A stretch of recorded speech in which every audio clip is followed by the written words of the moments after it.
Afatra ho anao malale ty misy afatra ho anao zay mbola malala afatra vany amin'ny zanahary faratapony azavana afatra vany amin'ny fahagola faratapony fahalalana ho alainy zanahary amizagny masoandro amambolane nikitana ny rivotra madio sy ny ranonorana de manomboka androany anao mandoaba isambolana fa ny olombelona ozy varina masika fotsiny de mamorona olana mifamony isanandro sanandro de tsy ahitana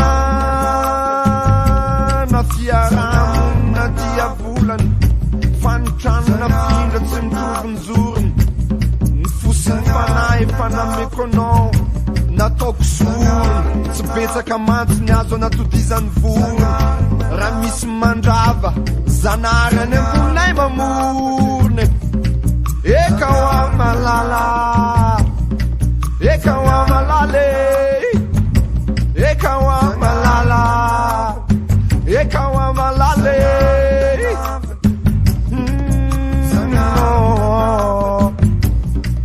itsumanonza itsumanonza malala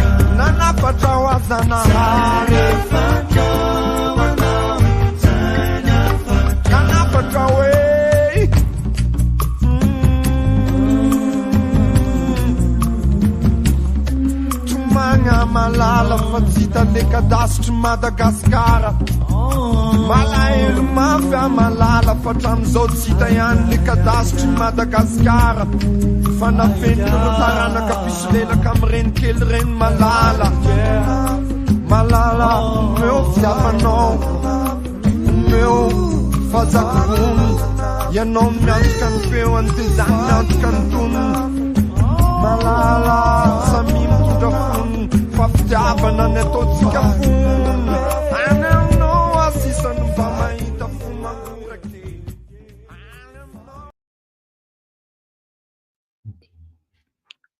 Shalom shalom arahabatsika rehetrarehetra shalom shalom shalom shalom abi Raim Ishay sy ny ankona rehetrarehetra ao ambony amoro shalom shalom tsy haiko na maheno aloha ve afaka mamaly tsy haiko na afaka mamaly koa Bezat Hashem shalom shalom de tonga soa ela Bezat Hashem zay fa zao zany vao afaka indray manohy ny fianarana ny Torah indrindra ny lalàna zay mifehy amin'ny fiainan'ny olona antsoina hoe Israel na vahoaka antsoina hoe Israel de tsika moa araky ny efa mahazatra miaraka amin'ny fampianaran'ny Ben Ishai zay ny fototra ny lalànan'ny Nosara Afriky de Ben Ishai tsika moa zany zao nanomboka vita ny fety tamin'ny volana Tishri rehetrarehetra Rosh Hashanah lohataona de manohy tsika zao miverina amin'ny parashat Bereshit parasha voalohany na le tapaka ao zany ilay extrait na sombony tsy sombony zany hoe sombony ao amin'ny Torah amin'ny boky voalohan'ny baiboly Torah Bereshit zany izy de tonga de miditra tsika fa amin'ny Shana Shnia ndray dikan'izay taona faharoa araky ny fanazavantsika tamin'ny cours tany aloha tany ny fampianaran'ny Ben Ishai ny lalàna de mizara roa misy ny antsoina hoe taona voalohany de misy antsoina hoe taona faharoa eto misoratra eto izy Shana taona izy teo zafady Shana Aleph voalohany de Shana Bet de tsika zany zao hiditra amin'ny Shana Bet satria ato amin'ny Shana Bet no ataony elabelarana ataony Benishray mikasika ny lalànan'ny Shabat. Dia hitantsika zany zay Bezatra tamin'ny heritonatra isika efa nanomboka ny Bereshita fa tsy vita hatramin'ny farany fa Bezatra matao tsikelikely. Tsisy zavatra mamaika fa ny fianarana Torah miaraka foana Bezatra miadana fa mipetraka tsara zay ny tanjony. Dia tonga dia hanomboka zany isika fa alohan'ny hanomboka dia ilay ity cours ity zany dia elolon'ny nishmatna fampiakarana ny fanahy mbola tiana mishpahat andria randria manampisoa zay mba ny meritin'ity cours ity zany hanampy ny fanahy hiakatra amin'ny dingana avo foana any amin'ny tontolo tsy tamaso Bezatra. Dia raha tonga dia hanomboka dia aza misarasara miarabasika koa amin'ny YouTube sy izay manaraka amin'ny rediffusion amin'ny Facebook satria maintsy ilay izy zao live amin'ny YouTube fa amin'ny Facebook misy afaka zaraina ny lien Bezatra. Tonga dia hanomboka zany tsika zany zao amin'ny parasha voalohany Bereshit dia misy andininy anankiray izay nalain'ny Benishray ary izay foana moa zany fataony ao anatin'ilay parasha dia iny no belabelariny azahoana mampiditra ny alaha mikasika an'iny ilkhot kidouche ve sidur a shulchan dia mikasika ny lalàna ny kidouche zavatra anankiray ny sakafo anankiray rehefa alohan'ny hanomboka sakafo misy fety zany dia alohan'ny hanokatra an'ilay sakafo dia tsy maintsy misy ny antsoina hoe kidouche na fanamasinana ohatra ka adika ilay izy amin'ny dingana voalohany fandikana azy fanamasinana, dingana faharoa natokana zany io andro io na io fotoana io amin'ny fotoana rehetra andavanandro. Zay koa dikany hoe kidouche na kodesh zavatra masina zavatra natokana. Dia kidouche io zany tsy maintsy atao amin'ny divay. Io zany lalàna voalohany ianarana miaraka amin'ny sidur ashulchan sy ny fandaharana ahoana ny filahatry ny latabatra ohatra ka dikako arabaka teny fa dikan'izay inona ilay filaharan'ny sakafo mandritra ny Shabat satria araka ny izay fantatsika ny Shabat dia manana misy sakafo telo no hohanina amin'ny andron'ny Shabat.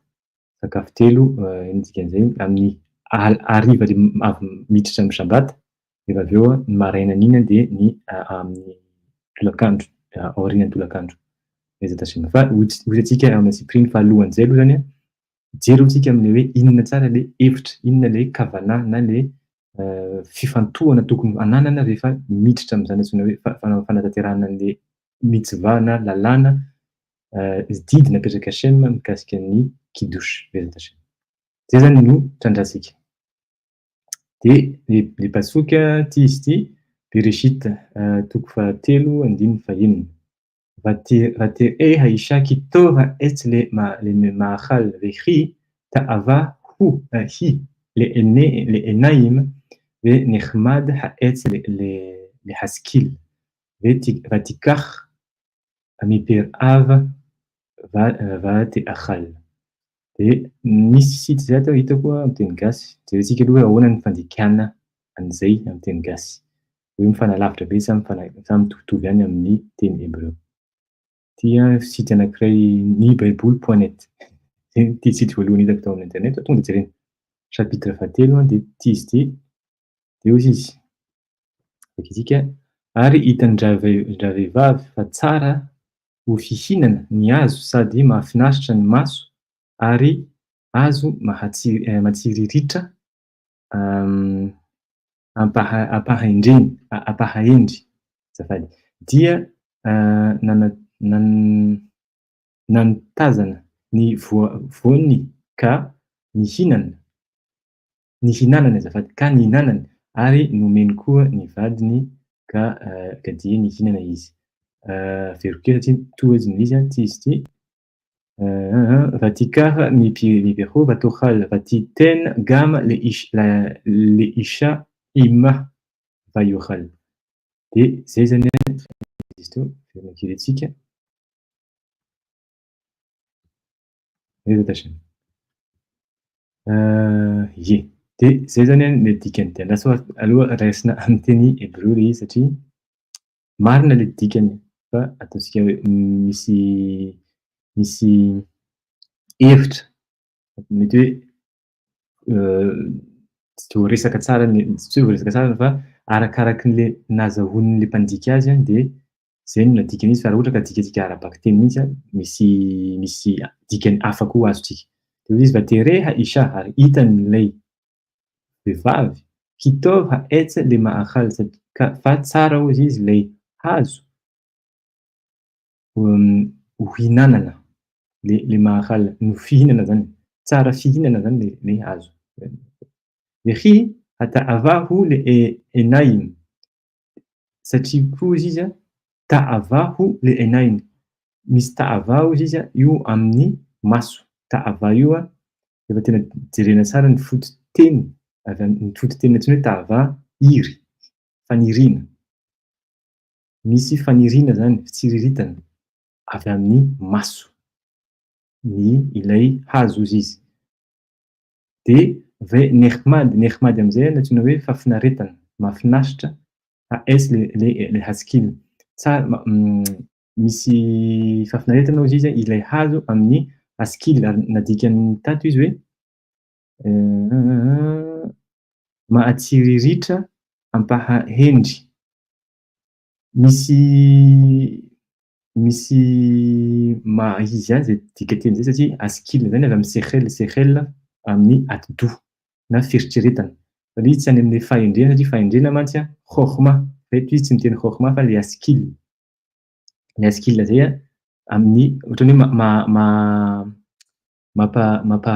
mamparanitra ny saina mamparanitsaina zay dia ohatrany hoe zany mampa-intelligent raha ohatra ka diako amin'ny teny frantsay le izy nehmady haetz vatikar mipirio ary naka tamin'ny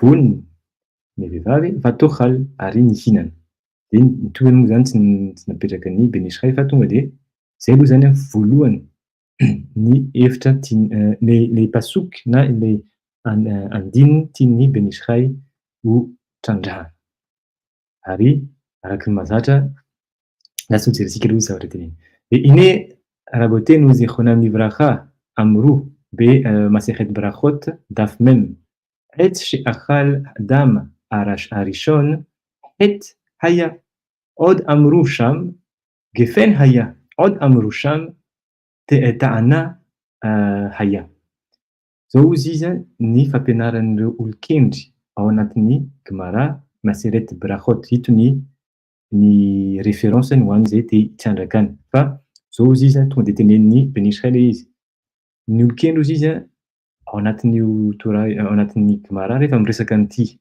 voankazo no hoan'le isha le vehivavy dia misy aloha voalohany teny chita haya chita zay a varim-bazaha blé dia ao anatin'io Masechet Brachot io foana ihany koa izy mbola miteny ndray ny sasany hoe tsy varim-bazaha io fa gefen zay a tsy voaloboka fa divay azo avy amin'ny rano azo avy amin'ny divay zany izy tsy hoe rano fa le divay rano azo avy amin'ny voaloboka fa tsy voaloboka gefen satria raha ny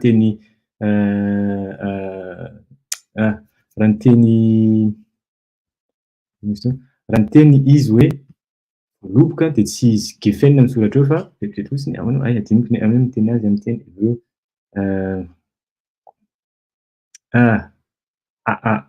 vetivety fotsiny adiniko ny teny azy teo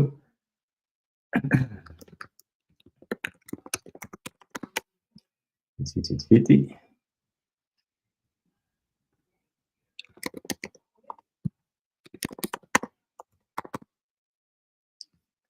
anavim zay zay vao verina baruch Hashem anavim raha ohatra ka teny izy voaloboka dia tokony mitsoratra hoe anavim fa eto gefen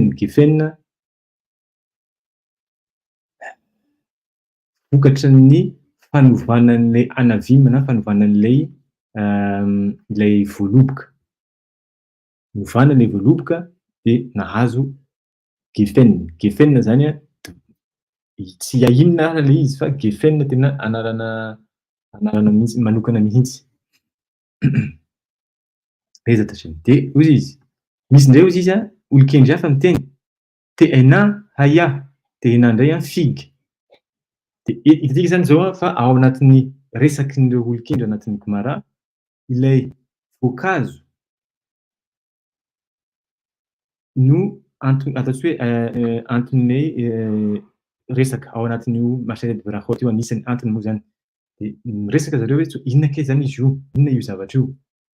De ny lovatsofina satria zay no antsoina hoe Gomara, zay no antsoina hoe Mishna, zay no antsoina hoe Talmud, Talmud no antsoina hoe lovatsofina, fanazavana an'ilay Torah na ny Torah voasoratra azon'ny zanak'Israely miaraka tamin'i Moshe. Araky ny fantatsika misy ny antsoina hoe Torah voasoratra de misy ny antsoina hoe Torah oral na Torah shebealpe sy Torah shebirtav. Reo reo a niaraka nampidininy Moshe ary niaraka nampianariny Moshe an'ny Aharon sy ny taranakany nampianariny tamin'ireo olon-dehibe Zekenim ary nampianarin'ireo Zekenim nampianarin'ny Moshe koa tamin'ny Israelita. Araky ny fantatsika zany a rehefa mianatra Torah ary rehefa olona milina anatin'ny Torah tsy maintsy mianatra ny antsoina hoe Torah shebealpe na hoe Torah zay nazavana avy amin'ny vava na lovatsofina. Azahoana satria ny lovatsofina no manazava an'ilay zavatra voasoratra. Satria misy zavatra be dehibe tsy ho hitantsika ao anatin'ilay zavatra voasoratra raha tsy misy olona nitazona an'ilay masora, nitazona an'ilay fomba fahazahoana an'ilay texte. De io Gomara io anisany ao anatiny. De ao anatin'ity Gomara ity zany misy olon-kendry miaraka nametraka an'ilay lovatsofina hoe am'izao fomba zao a fomba famakiana an'ity texte ity hoe inona le hazo, de hazo izy na misy sasany teny varim-bazaha, misy sasany teny gefen na ataontsika tsotra izy am'zao voaloboka na anankiray indray teny figue. De zay zany izy fa hitantsika zany zao fa ao anatin'ny Gomara na le lovatsofina fomba azotsika avy amin'ireo olon-kendry tany aloha tsy niresaka mihitsy ny antsoina hoe paoma na zavatra ohatr'izay. Zay mantsy ny zavatra efa nampianarina atsika tamin'ny ataontsika hoe andron'ny mpanjanaka nitondra ireo misionera nitondra mampianatra ny hoe baiboly. De ny zavatra fampianarana zavatra hitantsika hatramin'izao a rehefa manao hoe misy olona mora manao kisarisary ny zavatra nitranga tany amin'ny Sany Edena de tsy maintsy hoe misy sary n'olona anankiroa fotsy ary ny vehivavy no mihinana ao ambanin'ny hazo paoma. Tsy paoma le izy, tsy paoma fa tsy ao anatin'ny resaka sy ny fomba lova tsofina azon'ireo zanak'Israely ao anatin'ny antsoina hoe Talmud sy Gomara tsy resaka mihitsy ary izy ny paoma na ny iray. Fa reo zavatra telo reo no resahana. Aiza tazay. Eo izy. Ube'emet elu ve'elu devarim Elohim Chaim de kulehu itnahu ki etz hadaat haya bo peri ta'am chita ou peri ta'am ta'atena ou peri ta'am gefen. De zao izy izy ben Israël. Marina izy izy ao anatin'izay be'emet. Lazaiko anao izy ny tena marina. Fa ireo zavatra resahan'ireo olon-kendry anatin'ny Torah reo izy de devarim Elohim Chaim. Reo izy izy antsoina hoe zavatra n'ilay Elohim, ilay Andriamanitra velona. Kody be zay, kody be ao anatin'ny antsoina hoe Elohim Chaim. Raha ohatra hoe zany izy miteny Elohim Chaim na Elohim ireo Andriamanitra satria Elohim pluriel maro, fa tsy hoe Eloka. Ireo Andriamanitra velona hozy izy. Io zavatra io a rehefa miresaka an'ireo karazana voankazo reo izy a reo no antsoina hoe zavatra ilay ireo Elohim, ireo Andriamanitra velona. Ary tsy vitan'izay fa izy hoe ki etz hadaat hayeta bo peri ta'am chita satria izy fatary fa raha ohatra rehefa azontsika le kody ambadika an'ireo Elohim Chaim zavatra velona zany a zavatra mihetsika, zavatra évolutif, mihetsika fa tsy zavatra figé na hoe mipetraka anankiray. Zay no hevitra ao anaty antsoina hoe chaïm. Rehefa misy hoe chaïm dia misy ny antsoina hoe hetsika, mouvement, mihetsika ilay zavatra fa tsy figé na zavatra tsy mihetsika intsony tahaka ny sary vato moa zany, sary bolongany ohatra ohatran'izay. Dia io hazo antsoina hoe etadahat na ilay hazo fahalalana io izy namoaka voankazo manana tsirony varim-bazaha, manana tsiro voankazo anankiray hafa indray koa manana tsirony figue ary voankazo hafa koa nefa io hazo iray ihany manome tsirony geffen na ilay ataontsika hoe voalohany voaloboka, tsika sitrany hoe geffen fa tsy anavim. Ve'elu ve'al tit'ame al hadavar dia tonga dia teneniny ny Beni Israël aza gaga amin'izao zavatra zao izy ianao.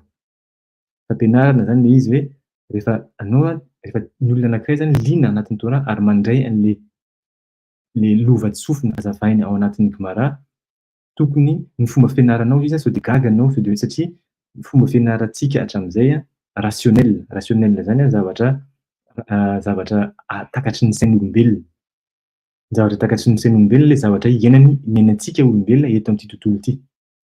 Ohatra zany tsika miaina hatramin'izay hoe ny hazo iray manome voankazo iray ary tsirony anankiray ihany. Zay no zava-misy, zay no zavatra fantatsika hatr'izay. Dia zay no ekentsika ary zakan'ny saintsika ao izy. Fa anao izy Beni Israël rehefa mihaino an'ilay fanazavana ao anatin'ny Talmud, ao anatin'ny Torah chez BLP na Torah zay vokatry ny amin'ny vava, tsy tokony mahagaga anao zao zavatra zao izy. Satria voalohany indrindra ny teny izy io zavatra io zavatra ireo Elohim velona. Aveo koa contexte ngeza be misy hevitra tsy ambara teo lalina be ao ambadika an'izay zavatra zay. Fa mbola tsy fotoanany zao satria bli neder amin'ny manaraka miditra kely an'izay fa zay ohatra izy aza gaga amin'izany hoe izy ianao hoe hazo iray manome tsiron-kanina maro satria maninona hoy izy halo bemin matsino dia amrora boateny izy mkhan livracha sheaya mithafechet lechol ta'ame shebaolam. Satria hoy izy efa nazavain'ireo olon-kendro izy ao anatin'ny antsoina hoe sifre be'ahalotecha, misy boky antsoina hoe be'ahalotecha io parasha anankiray koa any anatin'ny bokin'ny Devarim. Fa ny fanazavain'ny olon-kendro ihany izy satria izy tamin'izany fotoana zany ny fangaro na ny famadika ny fangaro ireo tsiron-kanina, tsirony zavatra rehetrarehetra atao amin'izao tontolo zao baolam. Vokatry n'inona? Vokatry ny ota nataon'ny Adama sy Chava rehefa nihinana. Fa tsika raha mbola tritra amin'izay aloha satria tsy niteny hoe ota ve nahatonga an'izay fa fatary fotsiny ozy izy. Fa ny fangaro ireo tsiron-kanina rehetrarehetra eto amin'izao tontolo zao tamin'izany fotoana zany. Zay no fanazavana voalohany. Fanazavana faharoa araka ny fantatsika koa ny resaresantsika teo Elohim Chaim, zay fotsiny atsika hoe tsiambaratelo kely nizaraina tamin'ity zavatra mihetsika fa tsy zavatra figé. Tsy hoe zavatra tsy mihetsika ny antsoina hoe Elohim Chaim, zavatra velona zany zavatra mihetsika. Raha ny zavatra misy anankiray tsy mihetsika dia tsy afaka resahana hoe misy Chaim, misy fahavelomana. Io hazo io zany ozy izy hazo namboarin'ilay Elohim feno velona ary tsy mahagaga ozy izy raha ohatra ka mahita anao anatin'ny hazo iray tsiron-kanina miova, tsiron-kanina telo samihafa. Mampianatra zany izy hoe rehefa mianatra an'ireo tsiambaratelo fa ny Torah chez BLP na ilay Torah fanazavana lova-tsofina, mila mivonona ny sain'ny olona anankiray misokatra amin'ny zavatra ataontsika hoe mihoatra ny zavatra efa fantany. Ino dikan'izay? Mihoatra ny ambony noho ny tontolo iainantsika eto. Fa raha vao ohatra ny olona anankiray mbola ataontsika hoe tsy hoe mihidy fa mijanona ao amin'ny fomba fahazahoanan'ny Torah na fahazahoanan'izao tontolo izao amin'ny maso ara-batana ary eto amin'ity tontolo ity dia sarotra ary tsy anaiky mihitsy io olona io amin'ny feo hafa, amin'ny fomba fanazavana hafa izay mety tsy ho takatry ny sainy satria ny sain'ilay olona mbola ao anatin'ny antsoina hoe rationnel, anatin'ny tontolo anankiray izay iainantsika eto. fa tsy afaka mihetsika mihitsy zany izy, tsy afaka mivoatra, tsy afaka mieritreritra hoe misy possibilité hafa eto amin'ity tontolo ity fomba hanazavana ny texte les attachés. Fotsiny raha misy fanontaniana moa zany afaka manoratra amin'ny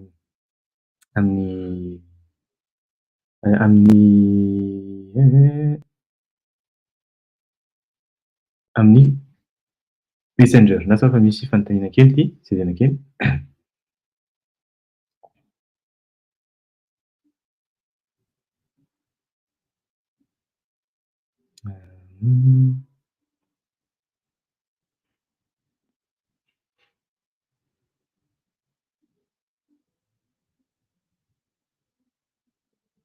Bezatra tia misy fanontaniana fa mbola tsy mifandray amin'ny akory fa voaliana bezatra amin'ny voaliako ny olona bezatra. De tohizana am'zay zany izy.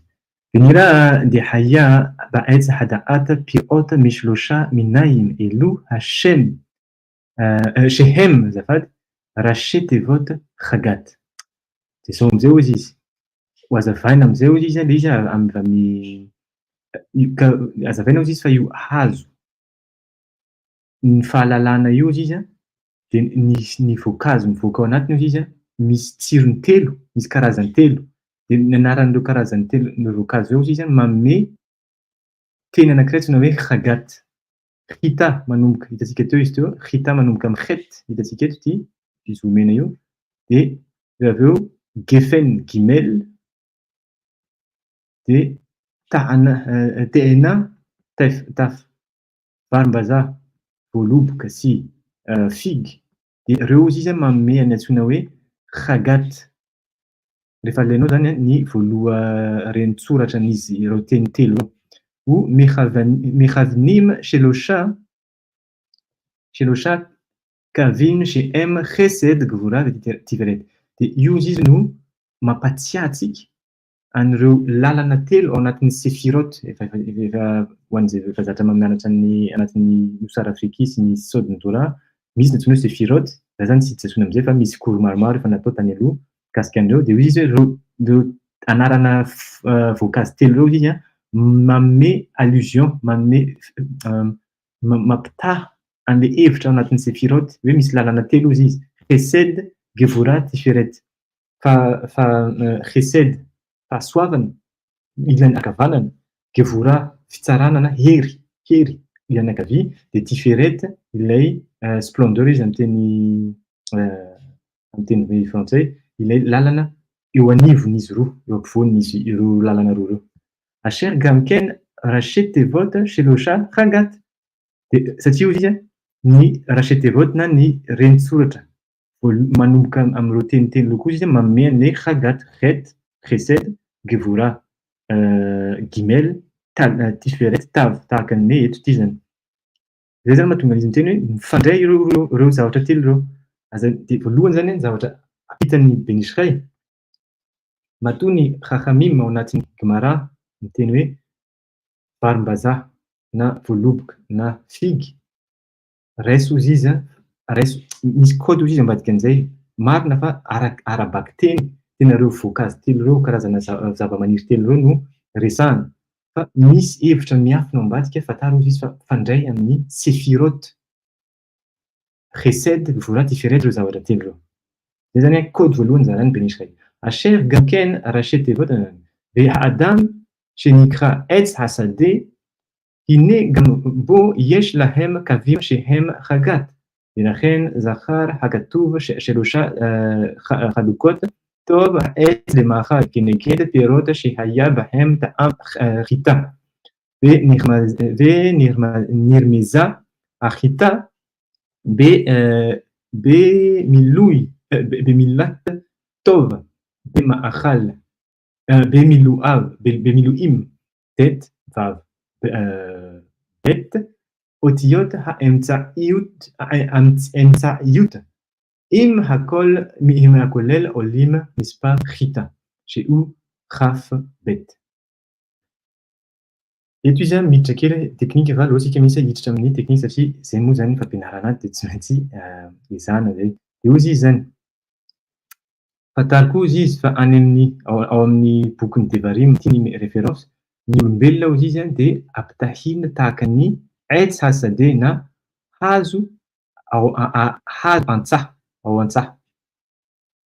Dikan'izay zany rehefa miteny ao anatin'ny boky ao hoe aitsy marina, hevitra voalohany hazo, hevitra faharoa zarainy Benisray ao anatin'ny fanazavany ao anatin'ny Devarim, aitsa koa Adama na olona.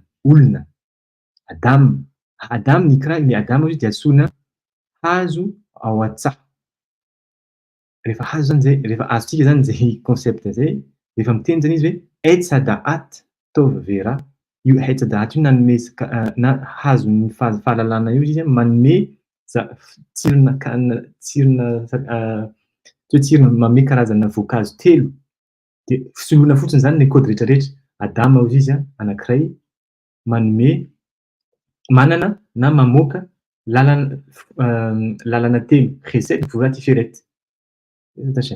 De inegambo yesh sheloshak kavim, ao anatin'ny olombelona koa izy misy kavim zany tsy lavaka fa fantsony, karazana kavy zany ohatrany hoe tuyau.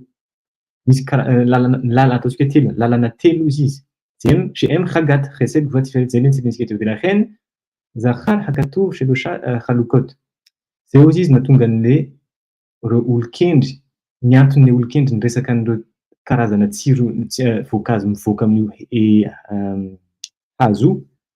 Voalohany rehefa manoratra anatin'ny pasoky rehetratsika teo vatira isha kitov haes le mahal, ty voalohany ty hozy izy rehefa miresaka hozy izy io anatin'io pasoky io, anatin'io andininy io, tsara hoanina hozy izy le hazo, hozy izy le vehivavy, tov haes le mahal, io hozy izy mifandray am'le tsirony le voankazo zay manana tsirony tahaka ny varimbazaha hita. Fa maninona hozy izy? Inona ny anton'izay? Satria rehefa alainao hozy izy miloy na ny fomba fanononana an'ireo renin-tsoratra het, tet, hitantsika eto ty tet, hitantsika teo. Azafady mandeha aingana loatra za. Aleo tonga de vakina ny Benisray fa mandeha aingana loatra. Ahoana hozy izy nazahoana an'izay? Jereo hozy izy aloha nilanjanisan'le tsiron'le voankazo hita, varimbazaha, het, tav, he. Gematriany io na ny lanjanisan'io 12, tet 7, het 8, he 10, 12. De io izy izy hitantsika rehefa ao anatin'le pasoky miteny izy hoe tov. Jereo izy izy le tov, le teny antsoina hoe tov. De jereo ny fomba fanononana azy am'le renin-tsoratra, rehefa renin-tsoratra io tav, tet zafady, tet io fanoratana azy tet yod tav, de aveo vav ao anatin'le ov, manome an'le feo o, de manome wow, raha ohatra ka tena diditika amin'ny fomba fanononana taloha. De ohatran'izao fanoratana azy wow, alef, wow. De bet amin'le tov, fa tsy hoe bet fa vet. De ataontsika indray fomba fanononana azy v, i, t. De rehefa ataontsika hozy izy miloro reo de otiot emtsaiot, raisy hozy izy lay renin-tsoratra nazomena tsara ao ampovoany yod, alef, yod. De jereo izy lanjanisan'io 20 azafady satria yod folo de misy alef ray. Fa miaraka amin'inona hozy izy? Miaraka amin'le kolel, im hakolel, miaraka amin'le kolel na hoe le lanjan'izy rehetrarehetra rehefa miaraka. Zay antsoina kolel de manome mitovy lanjanisa amin'ny hita na varimbazaha zay kafbet 20. Zay zany aloha voalohany. Araka ny hitantsika rehefa mianatra zany ny tsiambaratelo Torah indrindra tsy maintsy mahafantatra voalohany indrindra teny hebreo. Anatin'ny teny hebreo no azahoana ny tsiambaratelo rehetrarehetra sy ny fomba lova-tsofina azo nampiasain'ireo olon-kendry tany aloha, satria zay no nahatonga ny olon-kendry ny resaka ny hoe varimbazaha. Tsirona varimbazaha hozy izy ny zava-maniry, le voankazo mivoaka tao. De ny say zany no mamerina nefa maninona ny reo olon-kendry reo na ny resaka an'izay, satria jereo hozy izy le miloy anatin'ny teny antsoina hoe tov anatin'io pasoky io, anatin'io andininy. Zay izy voalohany. De ny faharoa am'izay hozy izy vichi ta'avahu le enaim, ary misy fitsiriritana be ozy izy a ho an'ny maso ta'ava. De io ndray izy kinegety perioty shehaya bahem ta'ana. Le ty pasoky ty io teny io izy hoe misy fitsiriritana be ao anatin'ny ho an'ny maso le hazo. Io izy mifandray am'le voankazo manana tsirony tahaka ny figue TNA. Satria izy benirmez ha tehena betevat ta'ava hem otiote TNA. Satria izy rehefa alainao le TNA na figue mitovy renitsoratra amin'ny mizara renitsoratra maro amin'ny terme antsoina hoe ta'ava na le fitsiriritana, tsiry, maniry, iry. Le fototeny tena hoe iry. Hem otiote TNA. Ve ketsada ithalaf de ahoana ozy izy nazahoantsika an'izay hoe misy ny TNA de misy ny ta'ava hitantsika zao eto eo izy eo. Mampiavaka azy fotsiny zany a nonina atao amin'ny TNA le figue mivadika vava atao amin'ny ta'ava. De ahoana ozy izy nazahoantsika an'io fa mamadika an'izay hoe nonina mivadika vava. Ine vava be otiote atbach gaz dav yitkhallaf be dalet. Eto misy procédé fomba fanao rehefa mianatra sodiny Torah azahoana an'le hevitra lalina be ao ambadika ny teny anankiray de misy ny processus famadihana an'le renitsoratra. Misy ny antsoina hoe atbash araky ny ho an'izay efa manaraka ny fampianarana anatin'ny otiote de Rabbi Akiva. Any zao izy manazava ny atbash ohatra hoe ny alef ozy izy ovana de any amin'ny farany ambany indrindra taf at. Ny alef rehefa misy soratra alef zany anatin'ny teny iray de avadikanao taf le izy na le renitsoratra farany indrindra. Bet avadikanao ndray izy shin. At bash satria bet b shin. Sy ny sisa ohatran'io zany mivadika ohatran'izao le ordre ny filaharan'le alphabet. De zay no processus anankiray zay fanovana, tsy hoe fanovana fa ahitana hevitra hafa miafina mihitsy ao ambadika an'le teny na phrase anankiray ao anatin'ny Torah.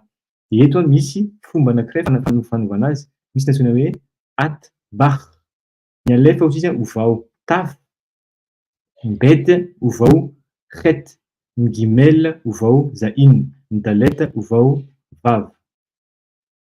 Ahoana io hevitra io fa jerentsika fa sao de tsy mazava masina indray. Ohatran'izao le izy. Alef.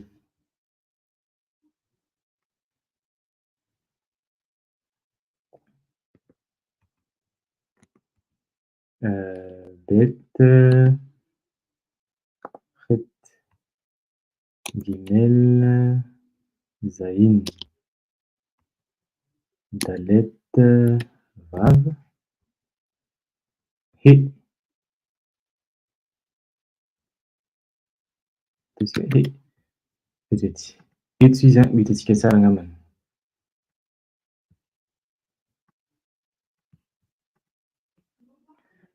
Misy fomba fanovana ny resaka ozy izy rehefa manao zany tsika ataontsika amin'ny colonne anankiray ozy izy alef bet gimel dalet de avadika atsika indray manomboka aty alef bet gimel dalet mantsy ray ny lanjanisany isa, roa, telo, efatra de eto ny dimy.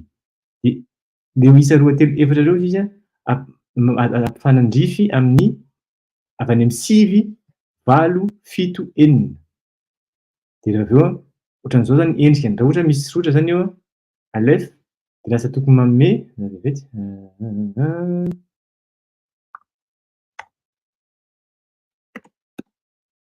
manome tête ozy izy. Ny bet manome het, ny gimel manome lasa zain, mivadika zain ary ny dalet mivadika vav. De tiany no ampiasainy voalohany indrindra. Misy processus voalohany zany famadihana an'le renitsoratra. Rehefa aleo izy le vaviny ta'ava ka ampiasainao ty formule ty de mahazo dalet anao voalohany indrindra. Zay zany hazavaina eo. ve'ot dalet be'otiot datlanat yitkhallaf benun. Rehefa alainao indreo izy izy a, io renin-tsoratra dalet io ao anatin'ireo karazana fivondronana renin-tsoratra antsoina hoe datlanat. Reo reto renin-tsoratra reto a voatonona rehefa mampiasa nify. Misy kavana zay a isaky maraina. Misy ny antsoina hoe lafiny hoe vitsika fa ngeza misy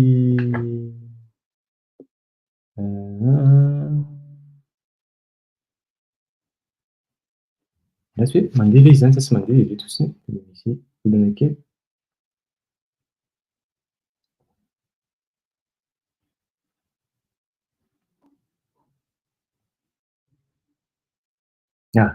Vokatra mandeha.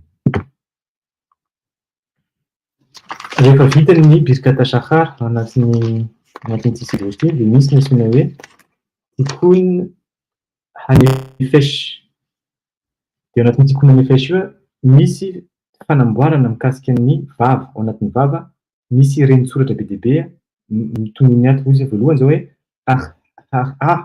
gikak datlanat zaz sharats bomaf. Reo karazana reo fivondronana otiota dimy reo izy reo no fomba fampiasana ny vava hoe aiza ho aiza ao anatin'ny vava no azahoantsika azahoan'olona anankiray na olombelona anankiray mamonina an'ireo renin-tsoratra reo. Any anatin'ny tenda mivoaka reo. Inona zay zay alef het he de ain.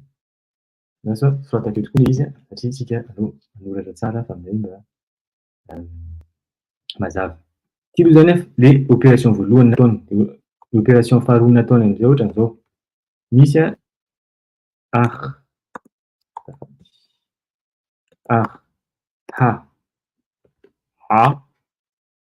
io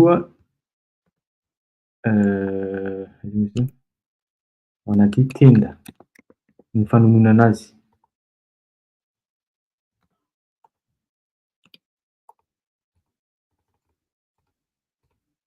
Tsy hoe tenda.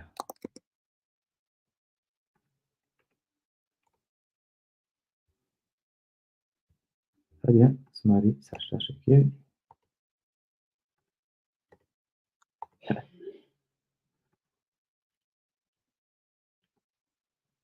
Dia avy eo anankiray indray gikak.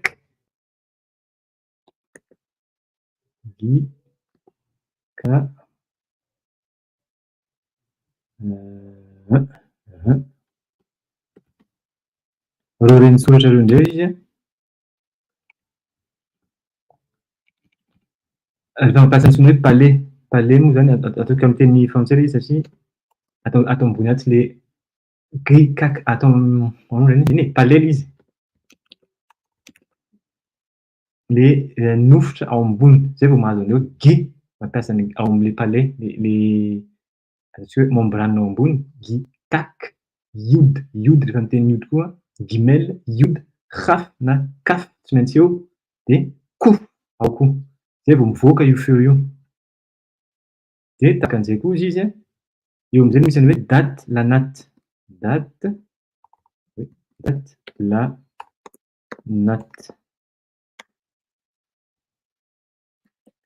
Datlanat tsy nify azafady, diso za teo fa lela.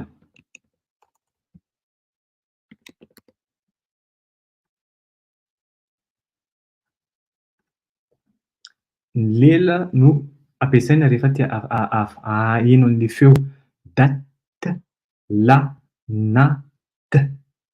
dalet tav tety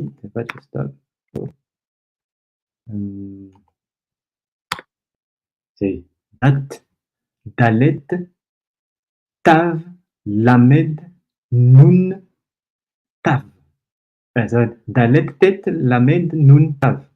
Ny lela no azahoana manonona an'ity io soratra io, reo renin-tsoratra reo. Dia manaraka amin'izay zas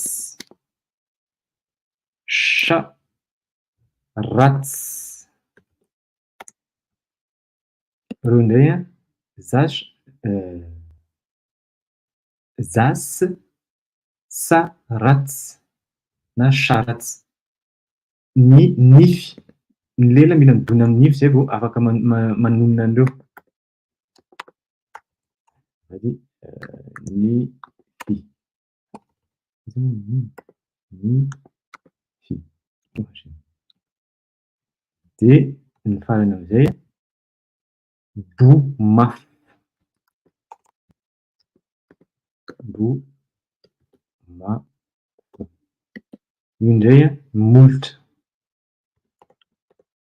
no ampiasaina zay vao mamoaka an'ireo renin-tsoratra reo. Reo a araky ny hitantsika fa lalina de lalina, tsy hoe mipotrapotra tampoka reo renin-tsoratra fa ny renin-tsoratra ara arakaraky ny toerana ivoahan'le feo a misy code daholo reo fa maninona misy karazany groupe anankidimy. Misy antony koa zay. Fa ry zany a raha ohatra jerena de manomboka avy any anaty tena, de aveo mivoaka kely ao am-palais, de aveo mampiasa lela, de aveo mampiasa nify, de ny farany indrindra bomafy mivoaka any amin'ny molotra. Avy any anatiny mivoaka avy any ivelany. Reny koa mbola misy code be dia be reny. Reo zany no ampiasaina eto de hoy izy hoe azonao zany le processus zany zao azahoantsika an'le ahitana an'le aiza ny fandraisan'ny tava sy ny tena na ny firiritana tava iry zay ihany ny fototeny sy ny tena na figy. Ronono izy izy afadio le vavin'ny tava anatin'le processus antsoina hoe atbach. De hitanao fa mahazo dalety ianao. De io dalety io izy eto izy eto. Hitanao eto a rehefa avadikanao izy izy ny dalety de mifandray amin'ny feo nonona. De azonao zany lasa mivadika zany izy lasa tava mivadika tena.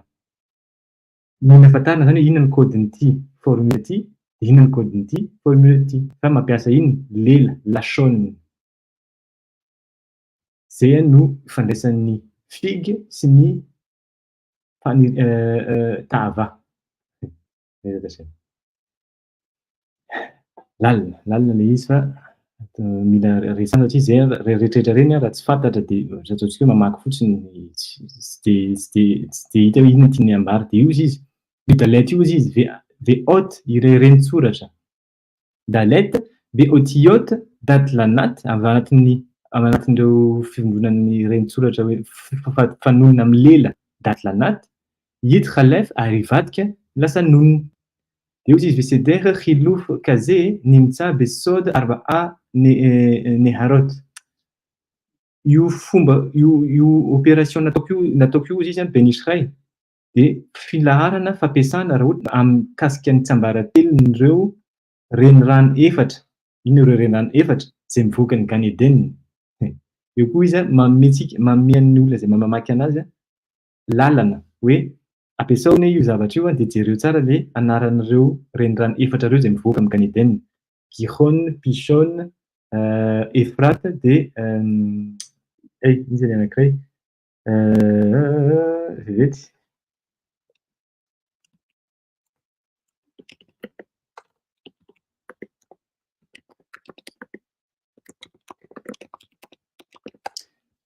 Gihon, Pishon, Efrat de Hidekel.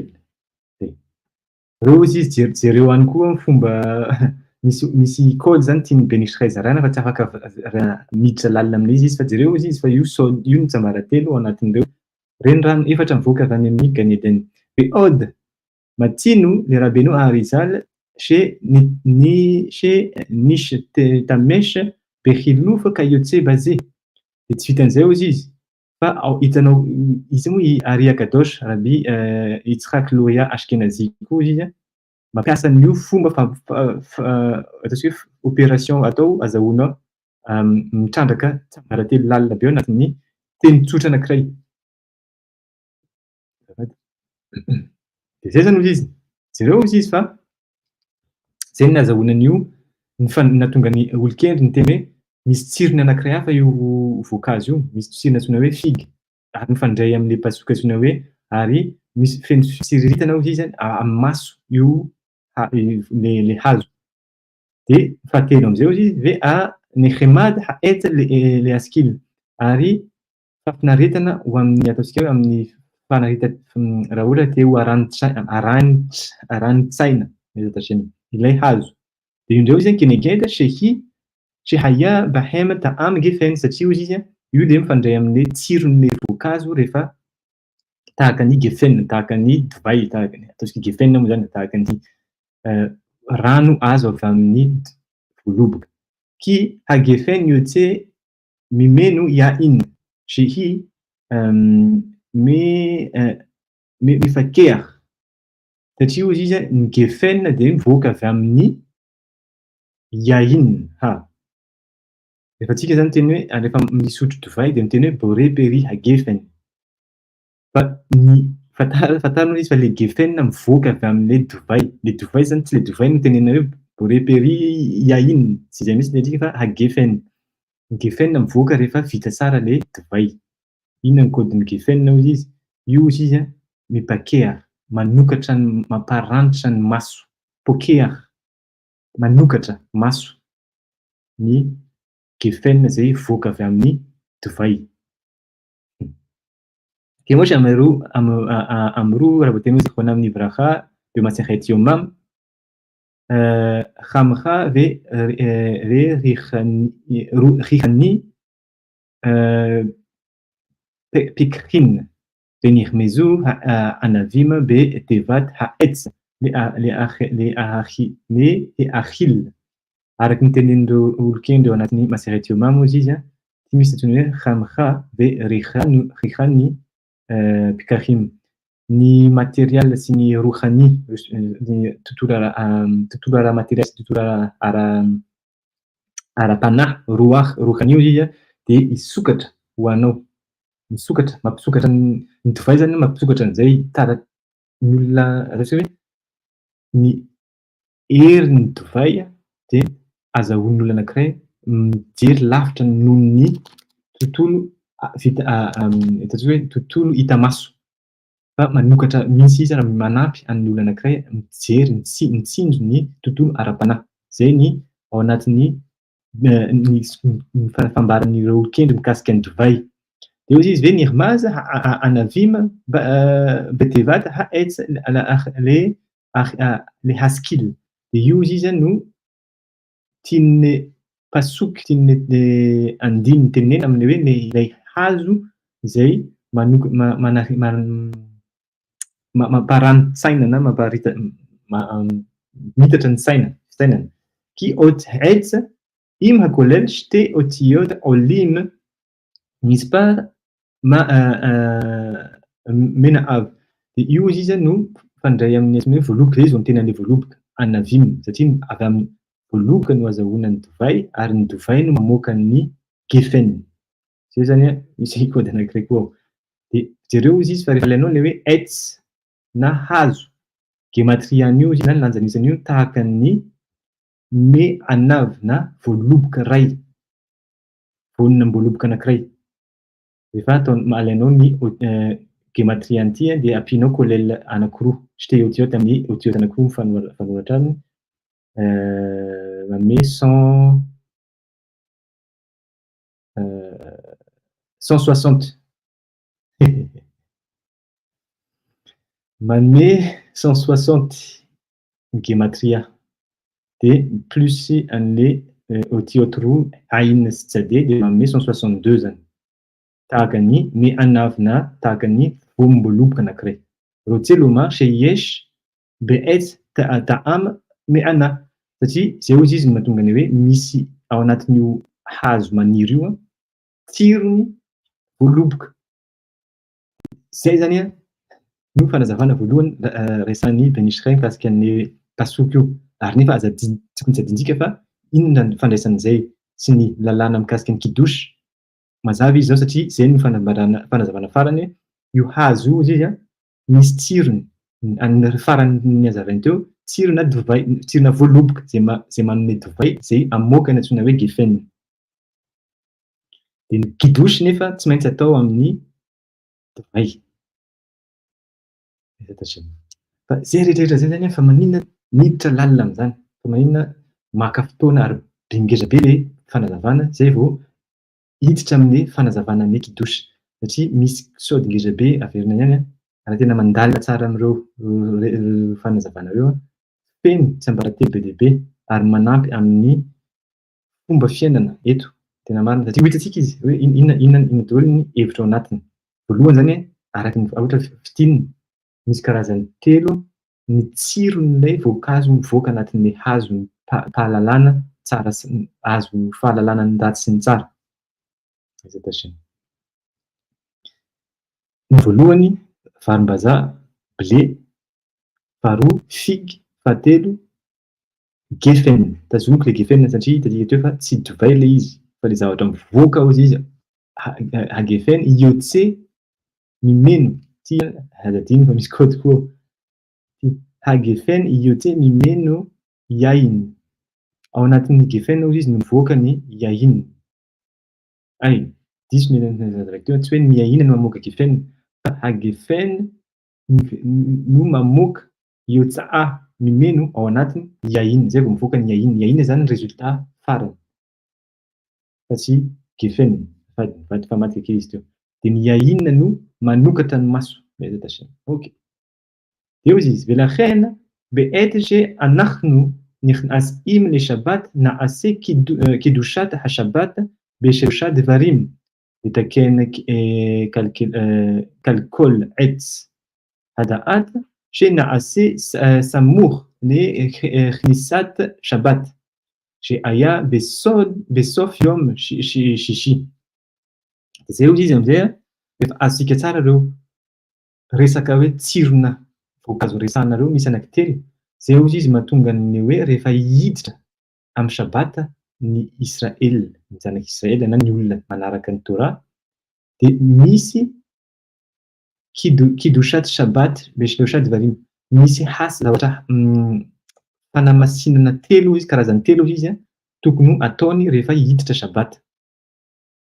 Manina telo izy satria io no anamboarana an'ilay fanimbazimbana an'ilay hazo fahalalana zay natao zay simba izy animba azy Adama sy Chava, Adama sy Eva samour lekhnaseta shabat satria nisomban'ny zareo izy ireo hasina telo ireo alohan'ny hidirany zareo amin'ny shabat satria izy she hayita besof yom shishi satria izy ny ota nataon'ny Adama sy Chava tany amin'ny faraparan'ny andro fahaenina hiditra andro fahafitona hiditra sabata io ireo hiditra sabata zany nanao an'ilay ota dia nisy zavatra simba misy hasina telo nisimba vokatry n'ilay ota nataon'ny Adama sy Chava alohan'ny hiditra sabata dia zay zany mahatonga an'ilay hoe tikony fanamboarana an'izay hasina telo simba zay dia mila fanamasinana telo mila tanterahana amin'ny andro sabata alohan'ny hiditra sabata ho an'ny zanak'Israel zany.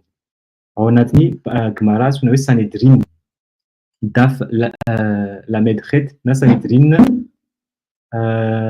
pejy fa takelaka fa 730 raha ho an'izay tehijeran'izay fanazavana zay fa izy zany tsy mipotrapotra ho azy araka ny mahafantatsika zany shekvar hatrila tosefet shabat le hikane satria izy efa nanomboka natsoina hoe tosefet shabat na fanampin'ny shabat satria araka ny fantatsika koa zay ny lalàna anankiray ny shabat ohatra hoe manomboka amin'ny 5 sasany ohatra dia ny chachami manolo-kendry tonga dia nametraka hoe amin'ny 5 dia efa miditra sabata satria mila ampitomboina le andron'ny sabata ka amin'iny izy ny ampitomboina satria izy amin'izay nao manampy fotoana feno hasina rehefa tonga misy fotoana anankiray andro fahafitona antsoina hoe sabata ny hoe andro sabata io mitokana andro tokana eo anatrehan'ny andro enina andavanandro ny andro andavanandro zany tena marina dikan'izay izy kadosh satria zay tentsika teo rehefa hoe zavatra anankiray natokana dia masina dikan'izany kedusha zavatra masina kedusha koa nefa zavatra natokana sabata andro anankiray tokana tsy mitovy amin'ny andro rehetrarehetra andavanandro afaka manao asa afaka mangady afaka mamboly afaka mamono biby afaka manoratra fa tonga ny sabata zany zavatra rehetra zany tsy atao tsony tokana zany izy, lasa natokana misy fomba hafa mihitsy fiainana an'izany vanim-potoana hoe sabata zany. Zay mahatonga izy hoe kadosh na masina na voatokana. Dia zay hoy izy rehefa hiditra anatin'io vanim-potoana masina io zany izy tokony tsy miandry amin'ny fotoana hidirana zay ianao vao miditra ao anatin'ny vanim-potoana masina fa ampio ora alohany. Ohatra hoe miditra avery any izy teo, ohatra miditra amin'ny 5 sasany hariva ny sabata dia asiana atao sefety, tonga dia ampidirina alohany zay. Misy sasany mampiditra 30 minitra aloha, misy sasany mampiditra adiny 2 aloha. Ny mikobalina moa zany ataontsika hoe tapakandro ny andro fahaenina dia efa mitsahatra daholo ny asa rehetrarehetra satria efa vita daholo ny fikarakarana sakafo sy ny fampirimana trano sy ny sisa, fa efa manomboka manomana ny fomba fisainana sy ny fomba fitenenana sy ny fiakanjoana sy ny vatana vonona hiditra anatin'ny vanim-potoana sy ny hoe sabata. Fa mbola resaka an'izay tsika. Dia hoy izy hayenu shinahase kidush shel shabat beknisato beyahin lenechem vaner. Dia zay hoy izy mahatonga ny hoe rehefa hiditra sabata zany ny Israel, tsy miteny hoe juif fa israelita, dia tsy maintsy manao fanamasinana karazany 3 avy amin'ny alalan'ny divay, avy amin'ny alalan'ny mofo ary avy amin'ny alalan'ny ner zay labji.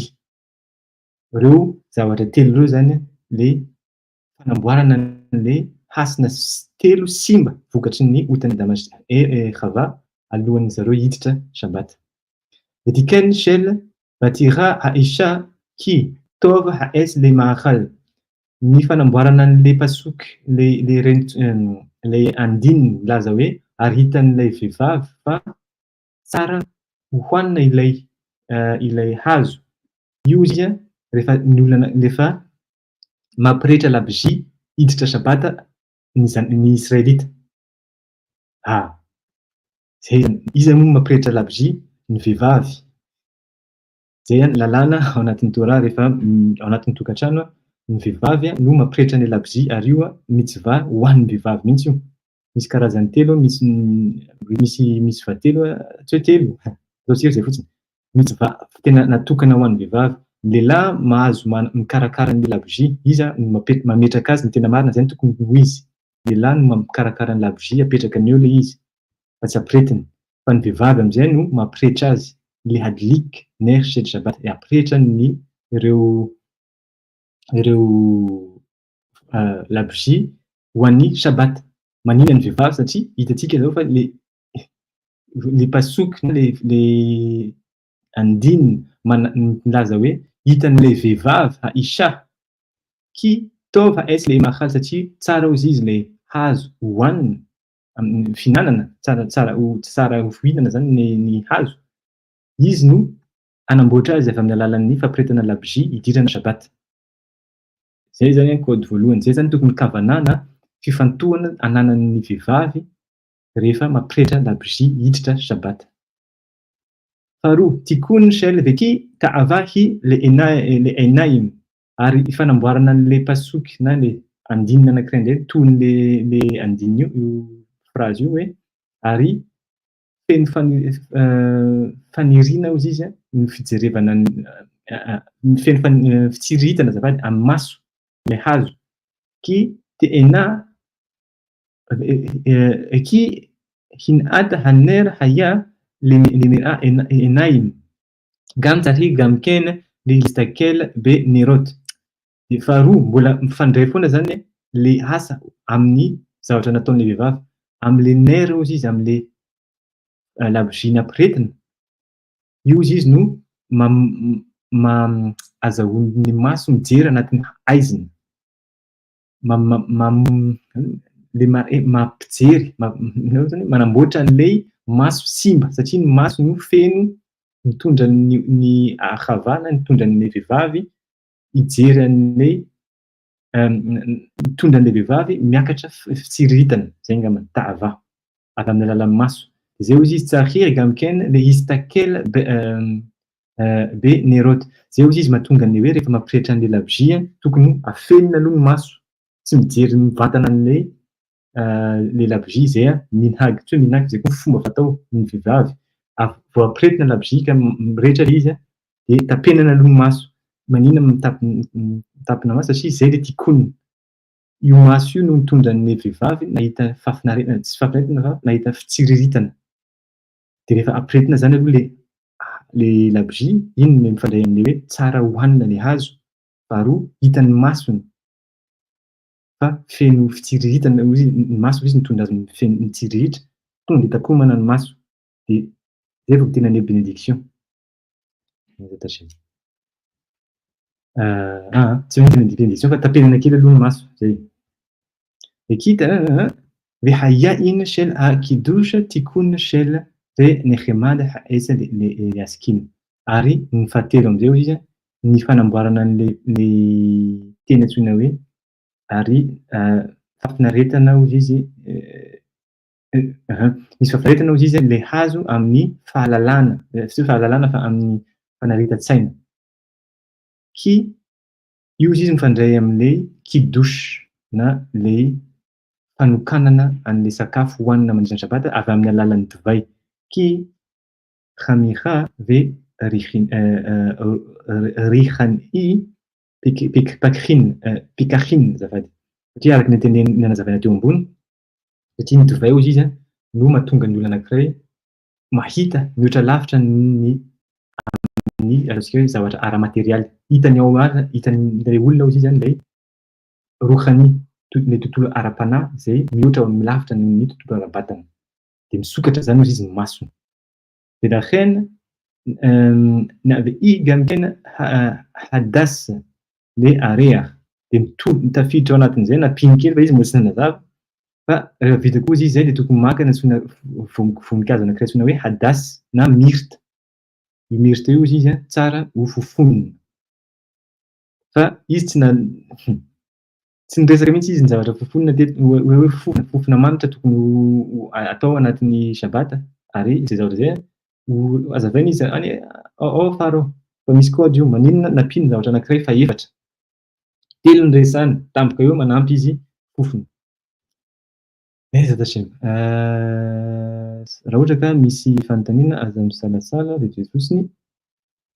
Tsisy olona eto amin'ny studio mametraka fanontaniana ho an'izay misy fanontaniana.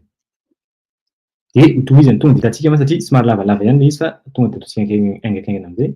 بمقام آخر كتبت بستة شمية كموش خطأ أدم هريشون وحواء هيا على يدي أخيلا كان إيكار هتكون شيء تاريخين نحن لتكن يهي على يدي أخيلا. يعني كني فنزفان بنيشختا من بوكي تورنا أفوزيزيا ريفنا نوتا وزيز أدم خواء أدم هريشون سي خواء نيوتا نتوم زيزيا أفهم نلالني sakafo akhila na fisakafoanana. De ken ikar hatikony de zay izy mahatonga ny hoe ny fanamboarana le ota ny Adama sy Hava tsy maintsy mifantoka ao anatin'ny fomba fisakafoanana. Tikany ihe alide akhila avy amin'ny fisakafoanana koa zany.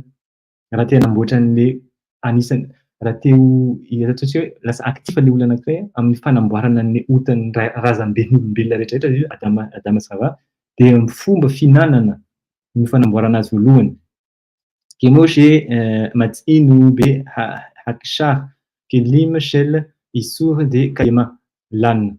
De tahaka ny hitantsika izy amin'ny fomba fanaovana fikaserizena ny fitaovana fitaovana ny ao an-dakozia na ny vilia na ny sotro na ny vilany sy ny sisa rehetrarehetra reny. Ohatran'izay izy le principe rehefa ohatra hoe ny olona anankiray izy vonona anatanteraka ny fanamboarana ny otany Adama sy Hava tikonina, zay antsoina hoe tikonina.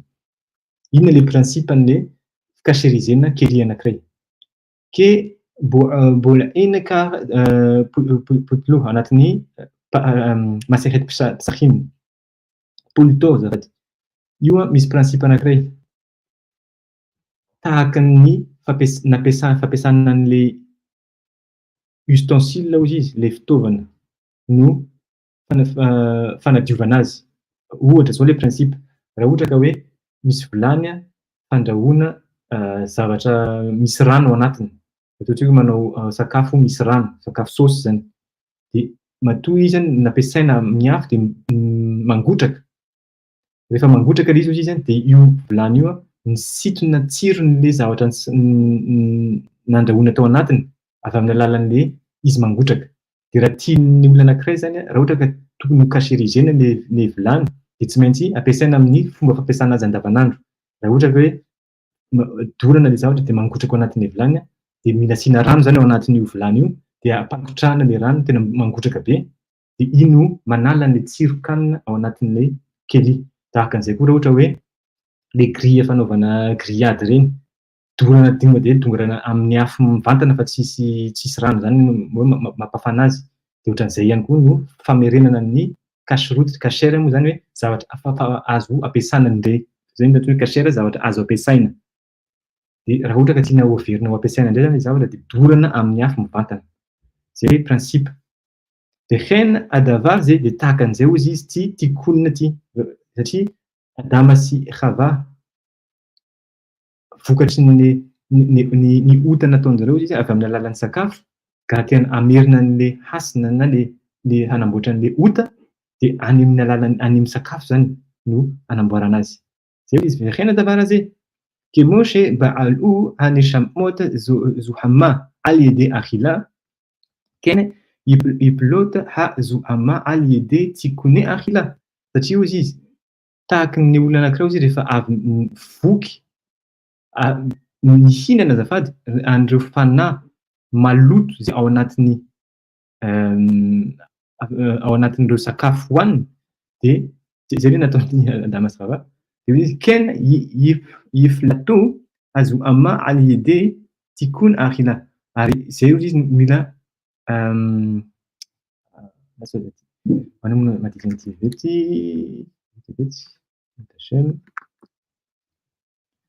ميلا أليفا وزيز ميلا أليفا كوزيز لي يولوتيو أفهم نلالني ثم سكافونا فسي فاتسيكا ما بيتشاز أنا تفادنا tokony fantatsika koa zany ny mamoaka ny loto sy le fanahy misy ny chameau zoama. Ny fanahy maloto mivoaka amin'ny vatana fa avy amin'ny alalan'ny fisakafoanana foana zany izy fa misy antsoina hoe tikona akhila. Io misy kavana na misy fifantohana manokana mihitsy ao anatin'ny rehefa olon-kely anankiray indrindra ny global rehefa misakafo tsy tonga de hoe misakafo satria ny tsiro ny tadiaviny fa hiasa le olona rehefa hisakafo. Satria misy fanahy ao anatin'ireo zavatra rehetrarehetra sakafo hoaninareo. Ireo fanahy reo nefa mila ampiana. De raha tsy ampiana zareo de afaka manimba, mitondra toetra. Atao misy cours manokaka mety efa nanomboka isika tamin'ny farany tany aoriana tany fa tany aloha tany azafady fa mbola averina zay tikony akhila. Io zany no ampianamboatra ny outret Adam Rishon. Avy amin'ny alalan'ny sakafo manamboatra azy avy amin'ny alalan'ny sakafo. Kebon hena hayetser ara shehi asatan vehu hanahash me akhar she roe she tid gaboret she hayalo im adam hu aliyedi akhila לכן הוא יתגרעה וילחם בענייני אכילה יותר. Tahakan'ny le yetserara koa izy izy. Yetserara na le parce que le ilany ratsy ny olombelona ao anatin'ny olombelona satria ny olombelona manana ilany tsara sy ilany ratsy. Yetsera formation tena dikan'izay. Eny parce que formation ratsy sy formation tsara. Io izy ny antsoina hoe kodiny antsoina hoe satana. Yetserara satana de ao anatin'ny baba batra Gemara koa io satana koa izy natsoina hoe nahash na ilay menarana na bibilava ataontsika bibilava izy fa tsy menarana nahash. Reo rehetrarehetra reo zany izy concept ray ihany. Yetserara mitovy amin'ny satana mitovy amin'ny menarana na le bibilava nahash. Manina koa izy mitahaka an'izay me ahash roeshe titgaberota she haya al-lo im ha-adam hayu al-yedi akhila. Satria izy hitan'le reo concept reo yetserara satana sy nahash fa nisy matanjaka be izy ny Adama ary misy hery be izy zany ny Adama mikasika ny fisakafoanana. Iny no anisan'ny zavatra nahatonga ny nahash tsy nandresy azy Ary tsiriritry ny zavatra nananana. Misy koa eo ambadika hoe efa nianarantsika izay tamin'ny Bereshit fa mety tamin'ny Sanaharitrona taona voalohany. Manasa an'izay tsy nahita an'izay no mitrandraka an'izay dia mijery an'izy fa misy zavatra nitsiriritry ny Nahash na ilay biby mena rano satria tsy afaka mifandray amin'ny misy zavatra nanan'ny Adama zany tsy nananan'ny Nahash. Dia izay no nahatonga anazy nisy fitsiriritana ary nialina. Dia matoa izy ao anatin'ny tontolo natsoina hoe fisakafoanana hozy izy no tena hoe tsy natanjaka be Adama tamin'izany. Dia izay hozy izy nahatonga ny hoe la reine hu idgaber ilham. Izay mahatonga ny Nahash Satana na Yeserara hiady ary hiady amin'ny heriny faran'izay lehibe indrindra mikasika ny sakafo. Mihoatra noho ny zavatra rehetrarehetra izay azon'ny Satana ataontsika hoe provoquena ny Adama mba olombelona mba ho hanota. Rehefa miresaka sakafo izy any ny Nahash, any ny Satana, any ny Yeserara no tena faran'izay matanjaka indrindra ary hiady tsy avelany mihitsy ny Adama amin'ny fomba fisakafoanana satria any zany no zavatra no fantany hoe rehefa io no kitika, io no tratra dia ilay Adama, ilay olombelona hanota. Hidina amin'ny dingana ara-panahy tokony hananany. Satria rehefa izay hoe ny olona anankiray ny Nahash satria izy nialina. Mahatonga ny olona anankiray mialina satria fantany fa ilay olona ialovany avy noho izy. Ny zavatra tsy hananany dia nitsiriritra.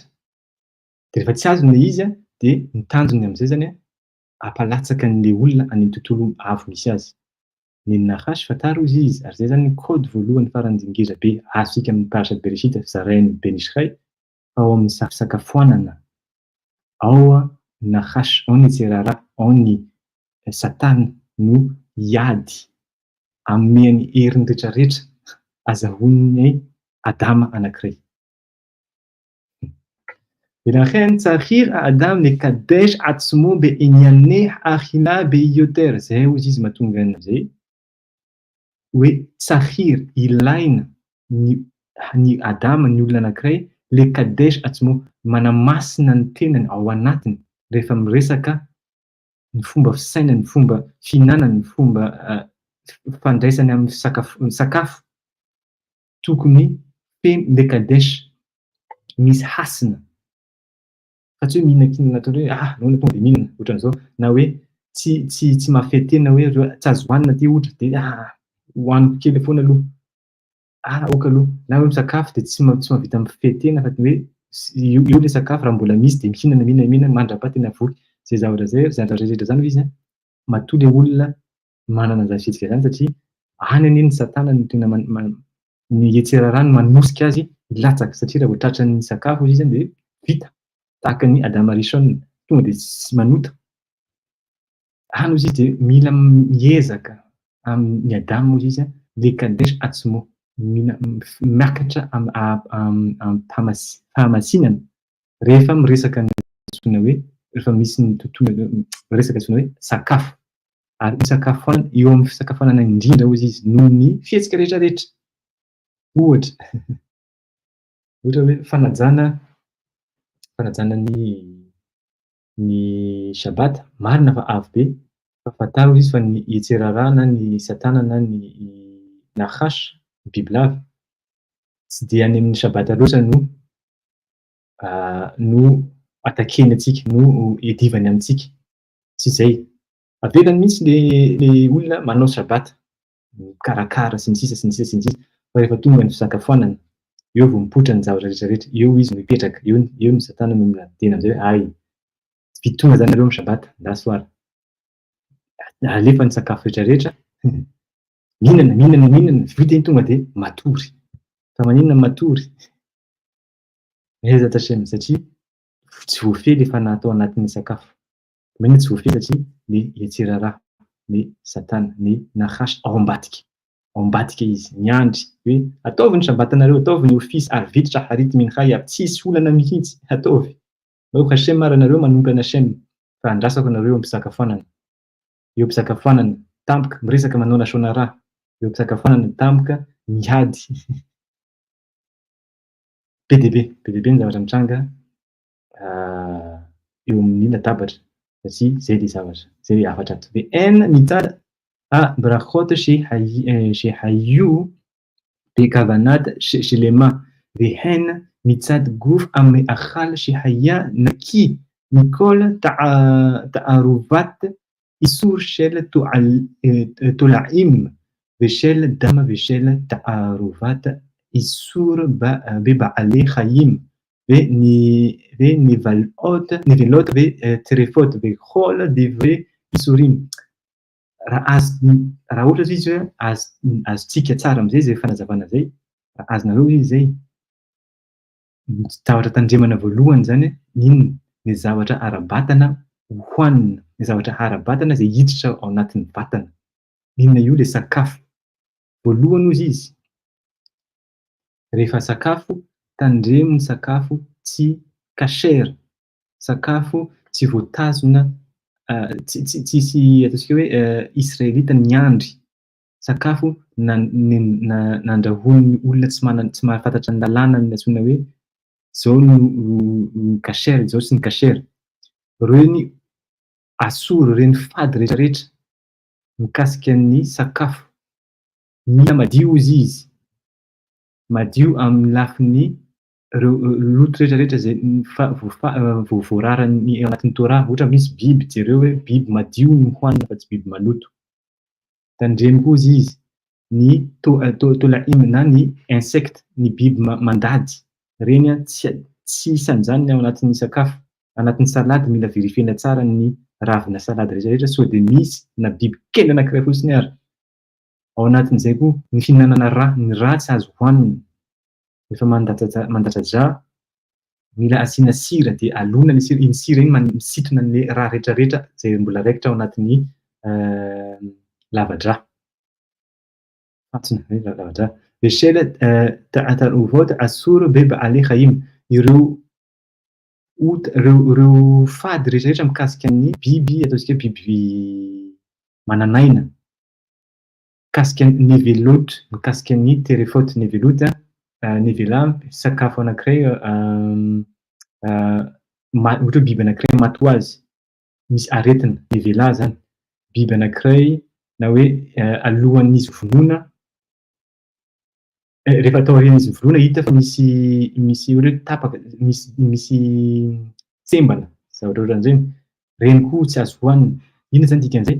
Tandremo aloha izy izy raha ohatra anao zany ny olona anankiray vonona nanao ny tikonina Adama Rishon, ny tikonina ny otana fanamboarana ny otana nataony Adama Rishon, voalohany tandremo ny zavatra ampidirinao anatin'ny vatana. Jereo ny hasiny. Aza mihinana hoe aroany ivelany tsy fantatrao hoe ahoana ny fitandremana ny sakafo, aza mihinana. Bechol divre isori ary ireo zavatra rehetrarehetra zay fady amin'ny sakafo. Vegam shehayan naki ny gezel ve kayotse. Tampoka eo izy miteny. Tandremo koa izy tokony madio eo amin'ny lafin'ny gezel. Gezel zany fangalarana, mangalatra. Ve kayotse sy ny zavatra rehetrarehetra zay tahakan'izay. Manino? Beshe Izael be limud atora al hashulchan. Lasa loverina kely tamin'ny fangalarana. Fa mino resaka fangalarana. Satria anisan'ny manino izy miteny hoe fangalarana satria raha ohatra ka ny olona anankiray misakafo ka tsy nanao bénédiction, tsy mihera amin'ny tompon'ny sakafo, izy ny tompon'ny sakafo, Hashem. Mpangalatra zany. Mila bénédiction alohan'ny sakafo. Voky misy bénédiction antsoina hoe birkot bracha acharona na bénédiction aniriana avy misakafo. Raha tsy manao an'ireny koa mpangalatra. Tandremo izy zay. Ve shehiza er be limody Torah ala shulchan, dia zay koa mila mitandrina amin'ny isaky ny sakafo. Izy tsy miteny isaky ny hoe rehefa shabata ihany vao manao limody Torah eo am-pisakafoanana, fa isaky ny sakafo eo amin'ny latabatra. Rehefa misy sakafo tsy maintsy misy limody Torah. Latabatra tsisy limody Torah izy tahaka ny altara fanomezana biby maty ho an'ny Hashem, biby efa maty fa tsy biby natao shrita. tsy izany tena an'izay fa Béni Israël aminy rehefa miresaka an'io halakha io mihitsy izy hoe misy limody Torah eo amin'ny latabatra. Hita rahaka mikôly davar asol al hashulchan tsy vitan'izay miezaka koa izy no miala lavitra an'ireo resaka fady izay tokony tsy ho resahana eo ambony latabatra. Sakafo miditra amin'ny vatana, mila madio. Mila mahay mankasitraka amin'ny sakafo eo amin'ny latabatra, mila misy Torah eo amin'ny latabatra, tandremana ny resaka izay fady tsy tokony resahana eo ambony latabatra. École minée ka asa ve akabda tsy vitan'izay karazana fahatezerana sy toetra antsoina hoe entitra, olona entitra, perfectionniste na kaasy. Zany rehetrarehetra zany ozy izy raha vao mipoitra eo amin'ny latabatra, izy ambadika an'izay Yetserara, Nahash, Satana. Dikan'izay raha vao zay mipoitra eo amin'ny latabatra anankiray, fantary fa eo tsara mihitsy tsy Hachem intsony satria isika rehefa avy misakafo dia izy ze ashulchan asher lifnei Hachem. Ito ilay latabatra izay eo anatrehan'i Hachem. Mandainga antsika raha ohatra ka teo amin'ny latabatra io, teo amin'ny fisakafoanana misy fahatezerana. Na fahatezerana voateny io, na fahatezerana ao anatin'ny foniny olona anankiray io, na ao anatin'ny eritreritra, fahatezerana zay dia fa fantarina fa tsy io anatrehan'i Hachem intsony io latabatra io, fa teo ny Nahash, teo ny Satana, teo ny Yetserara no nanjaka ary nandresy. Shulchan kaas fahatezerana ki be'inyane achila yehye yesod lechol tikune avodat hakodesh yavod ha'adam et bor'o.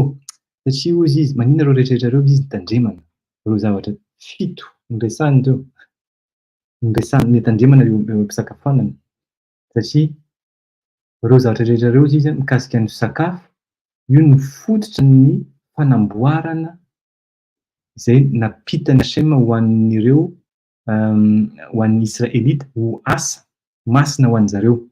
Avoda tikone avodat hakodesh izay nampiasainy izay atao hoe didy napetraka ny ilay nahary ho an'ny Adama.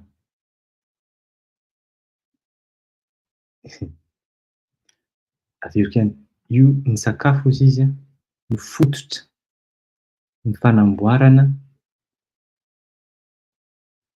tokony tanterahan'ny olombelona satria didy napetraka ny Hachem ho an'ny olombelona ny fanamboarana tikone fanamboarana ny hoe fomba fisakafoanana amin'ny antsoina hoe avodat hakodesh, izay ny antsoina hoe asa masina.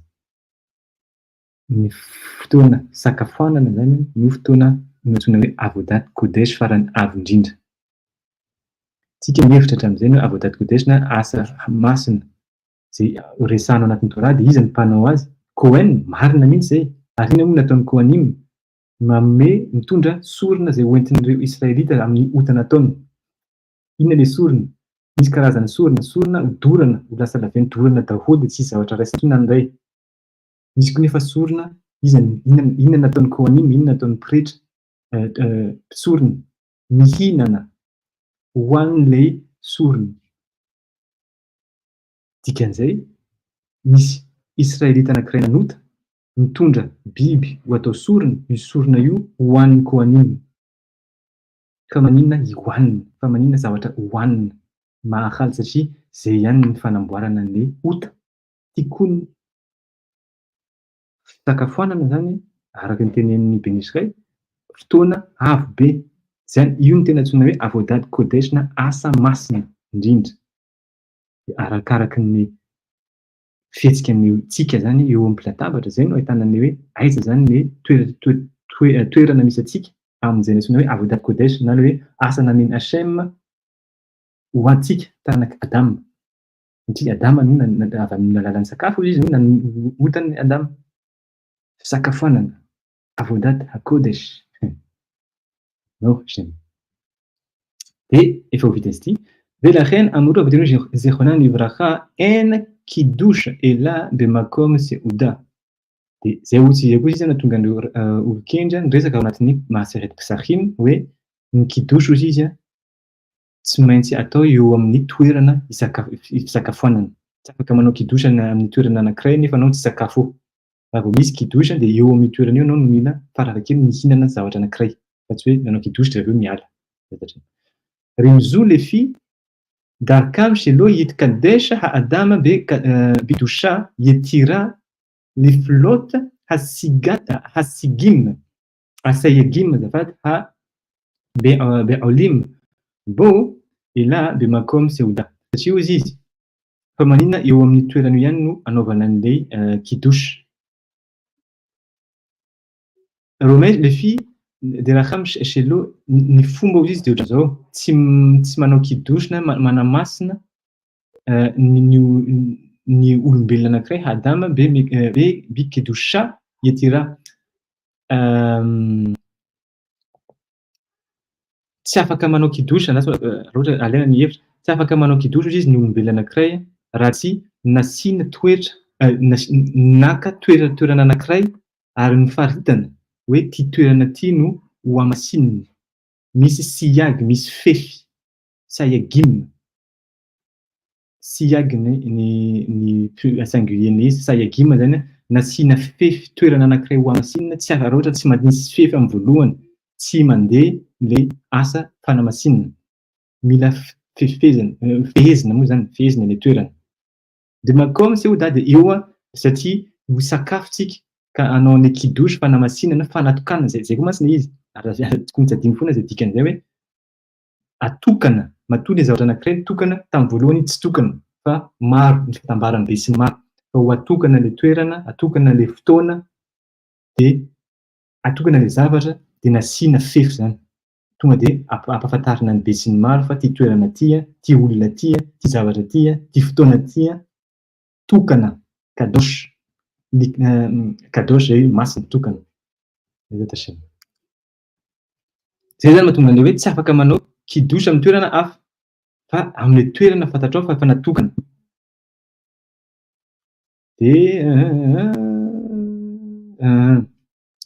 Ve kelomar ka asher yihye nizaer achilato bechol pratim aniskarim la'il. De araky mazava ho azy izy fa ny zavatra rehetrarehetra rehefa anao am'izay ny olona anankiray am'izay na adama anankiray anao kidosha izy amin'ny sakafo izay nanaja an'ireo fady rehetrarehetra nyresana teo ambony. Ny sakafo kasher, tsy nivela, tsy terefa, tsisy biby mandady, sy ny sisa reny antsoina hoe kashrut. Reny rehetrarehetra reny izy mazava ho azy fa raha tsy kasher zany ny sakafo, tsy afaka manao kidosha.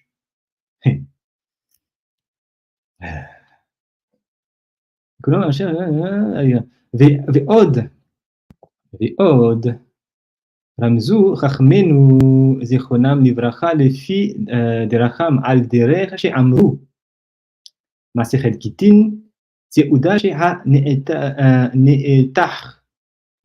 מערובה בה משוך ידיך ממנה כי על ידי מיעוט אכילה מקנה האדם קדושה יתירה לנפשו ונחה עליו רוח השם. Araky ny fanazavan'ny olon-kendry koa anatin'ny Maseret Gitin. Tia ny référence. De inona ozy izy ny tenenin'ireo olon-kendry? Raha ohatra ozy izy misy sakafo mampiakatra be ny ta'ava, ny fitsiriritana na ny fafinaretanao, asory eo aza raisin'ny tananao izy io zavatra io, asory lavitra amin'ny tananao. Raha ohatra zany avero misy sakafo matsiro mampiraraka ny ivy, mampiakatra ny ta'ava, mampiakatra ny fafinaretana na ny fitsiriritana ny hoe te hihinana an'ilay zavatra, asory lavitra amin'io izy ny tananao, aza mihinana an'io. Za ny tena zay tsy Ben Israel fa Ben Israel mamoaka an'le toerana ao anatin'ny Maseret Gitine. Seuda she nefa mirovà be dia be hozy izy ny tsiro ataontsika hoe matsiro zany le zavatra. Misôro iadeha mimena asoro lavitra amin'io izy ny tananao.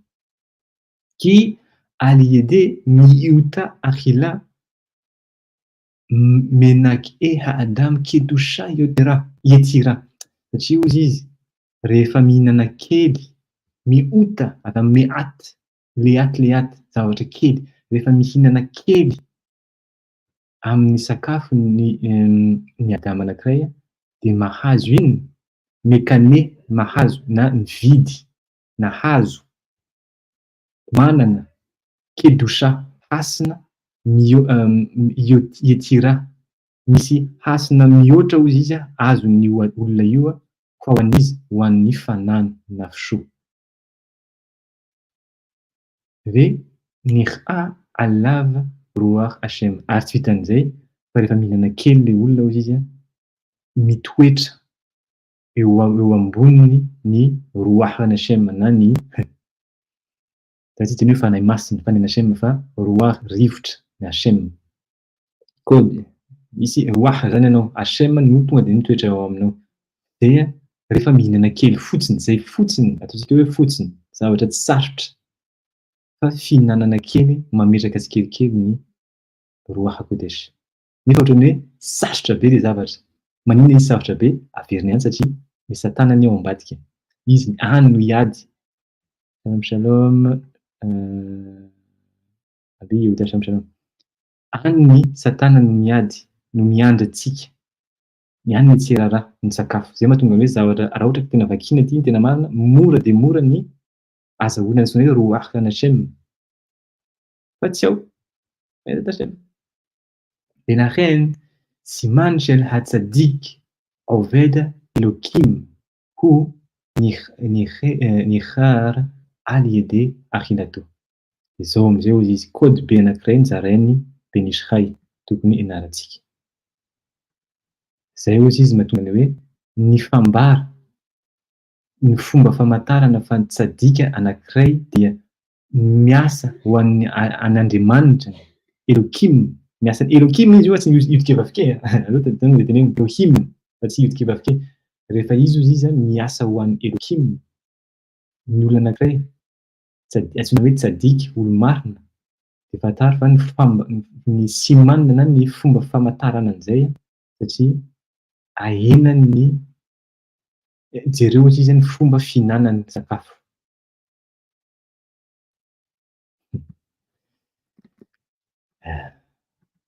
Eo am-pisakafoanana. Hitanao ozy izy, hitanao taratra eo amin'ny fomba fisakafoanana hoe ty olona ty miasa ho an'ny Elokimany.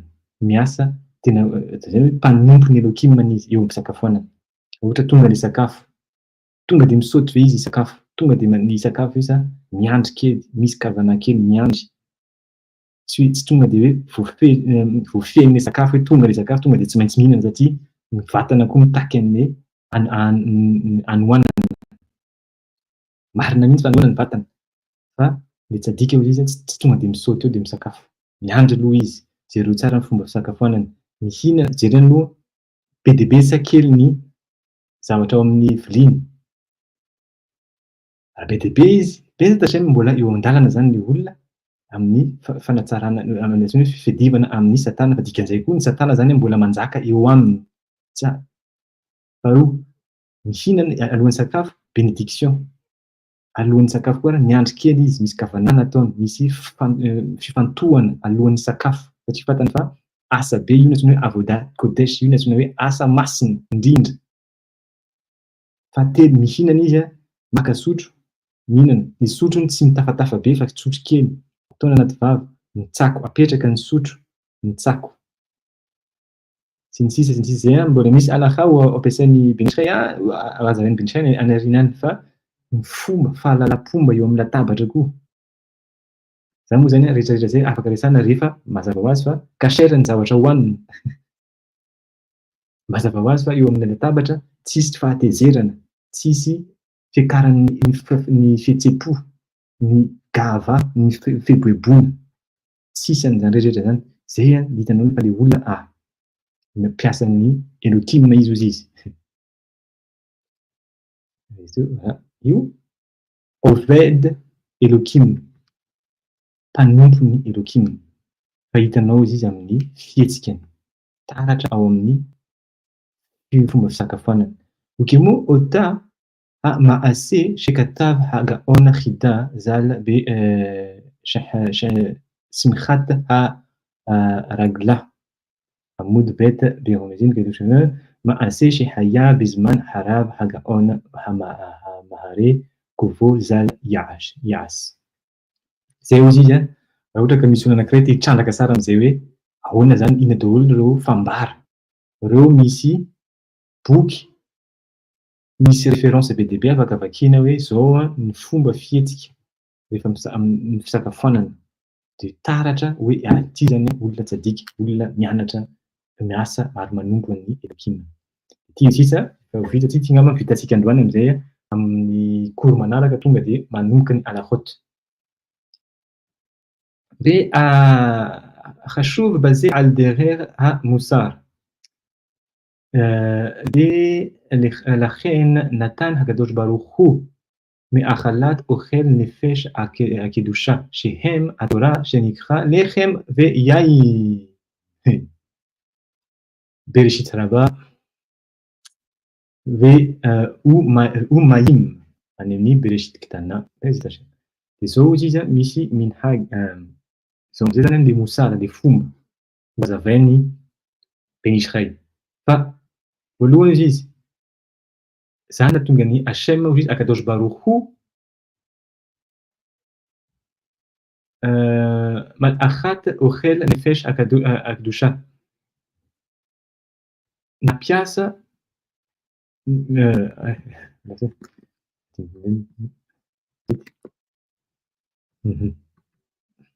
nanamboatra sakafo izy Hashem ho an'ny fanahy zay fanahy le masina. Tsy de fanahy masina fa le fanahy zay masina. De inona izy izy no sakafo satria tsika zany teo niresaka sakafo ara-batana teo ambony teo. Fa azadiny koa izy fa Akadosh Baruch Hu nanamboatra sakafo ho an'ny fanahy. De inona izy io? Torah zay antsoina hoe lechem mofo ary antsoina koa izy Torah divay, antsoina koa izy Torah maim na rano. Torah rehefa aiza no ahitantsika an'izay anatin'ny Bereshit Rabba, anatin'ny Midrash io, Midrash Bereshit Rabba na Bereshit Ketana koa any no ahitana ny hoe tahaka ny rano izy ny Torah. Reny zany izy izy misy sakafo resantsika teo ara-batana fa ovay koa reny. Ovay tsy hoe ovaina fa afindrao fotsiny le hevitra hoe Torah sakafo ara-batana fa misy koa nefa izy sakafo ara-panahy. De inona sakafo? Torah. שבה הנפש מתקדשת ונזונת במקום אכילה של הגוף. Satria hozy izy, zao hozy izy, ny fanahy hozy izy dia hisakafo ary ho masina fa ao anatiny misy toerana, aiza ny toerana azahoan'ny sakafo, azahoan'ny fanahy misakafo sady azahoan'ny fanahy ho masina ao anatin'ny vatana, ao anatin'ny toerana isakafoanan'ny vatana. Inona zany? Vava. Ao anatin'ny vava hozy izy no fandraisany zany ny vatana sy ny fanahy rehefa mihinana. Ny olombelona mila mampiasa vava, mampiditra sakafo any ivelany miditra ao anatiny. Rehefa mihinana ny olombelona ara-panahy miresaka zavatra avy any anatiny indray no mivoaka. Inona zay? Rehefa mianatra Torah. Mianatra tokoa Torah tsika mamaky. Manao mivavaka tsika mampiasa vava. Ao amin'ny toerana isakafoanana ihany hozy izy no isakafoanany ara-batana hozy izy no isakafoanany koa ny fanahy. Fa le fanahy iny averina ihany, ny anankiray mampiditra sakafo, ny anankiray mamoaka. שנתן הלשון שבו עסק התורה בתור הפה, שבו אכילה ומזון של הגוף. זהו זיז. Satria hozy izy nomeny Akadosh Baruch Hu lela, lela verina amin'ny hoe inona le renitsoratra itsika teo? Ty verina ny renitsoratra fanononana avy amin'ny alalan'ny lela, voatonona izy avy amin'ny alalan'ny lela. Date la natte, la chaune. Zay ozy izy.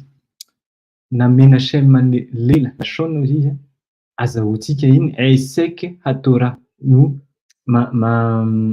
mianatra ary mandany fotoana amin'ny tsy hoe mandany fotoana tsy fandaniana fotoana, tsy hoe lany ny fotoana fa manokana fotoana amin'ny Torah.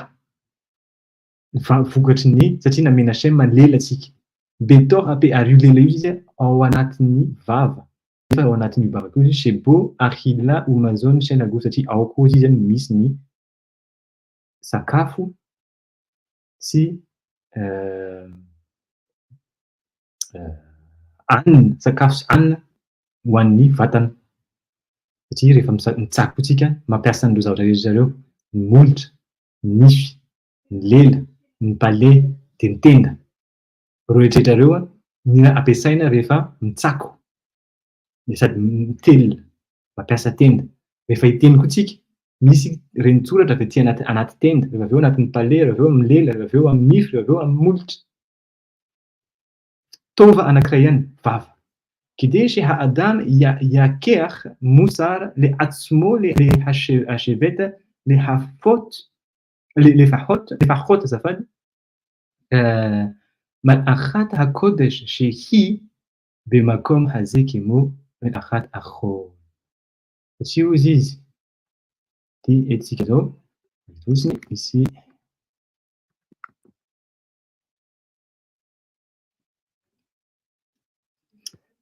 ny ho an'ny olona anankiray zany izy rehefa mandinika, rehefa misy adama anankiray ozy izy tena maka fotoana ary misy fampianarana lehibe ozy izy ao amin'izay ao anatin'ny toerana antsoina hoe vava io, satria sady vava fihinana-kanina ara-batana nefa fanomezan-hanina koa ara-panahy. Dia misy fahendrena mosara, misy fampianarana ao anatiny ozy izy zay lesabe lefahot amehachal akodesh malachat amin'ny asa. Natsika va eto izy miteny asa masina rehefa mianatra Torah sy ny sisa asa le izy ka tahaka an'izay koa izy misakafoanana. Sakafana koa asa. Dia tsy vitan'izay teneniny amin'izay koa le zavatra hoe misy karazany roa zany izy dia asa. Misy ny asa ataonao hoe asa masina amin'ny andro toy ny hoe kodesh, dia misy koa izy ny asa izay tanterahana amin'ny chol na amin'ny andavanandro. Maneno tampoka izy miresaka an'izay satria tsika izao miresaka shabata tsy tokony adintsika ihany ny toerana tsika izao shabata miavaka amin'ny andavanandro. Eninandro eninandro andavanandro sy ny shabata. Misy asa azontsika atao amin'ny andavanandro fady amin'ny shabata. Lekemo chez ou aussi במקום זה מנחת הגוף ברצון לב ובמחשבה וזריזות וחשק נמרצת מצד כל איבריו וגידיו. כי יעשה מנחת הקודש הוא עסק התורה אשר היא גם כן בפה. Etintsika zao ozy izy rehefa olona anankiray ozy izy manatanteraka ao anatin'le toerana ara-batana zany, manao ny asa ka izy manatanteraka amin'ny fony sy amin'ny eritreritra ny mahsava ary akingana zerizota kingakinga zany nimtsa mitsady kola manome hery ozy izy amin'ny vatany, amin'ny taovany sy ny fantsona na ny lalan-drà rehetrarehetra izay ananany ao amin'ny vatany. Mila manino izy miresaka an'izay ho an'izay zatra an'izy satria izy mitovy amin'ny fampianarana, tsy mitovy mifandray amin'ny fampianaran'ny Rabbi Chaim Vital ao anatin'ny Sha'arei Kedusha.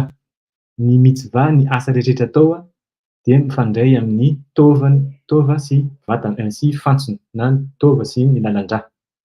Misy ny taova ao anatin'ny Torah fampianaran'ny olon-kendry misy 7,700 sy 900.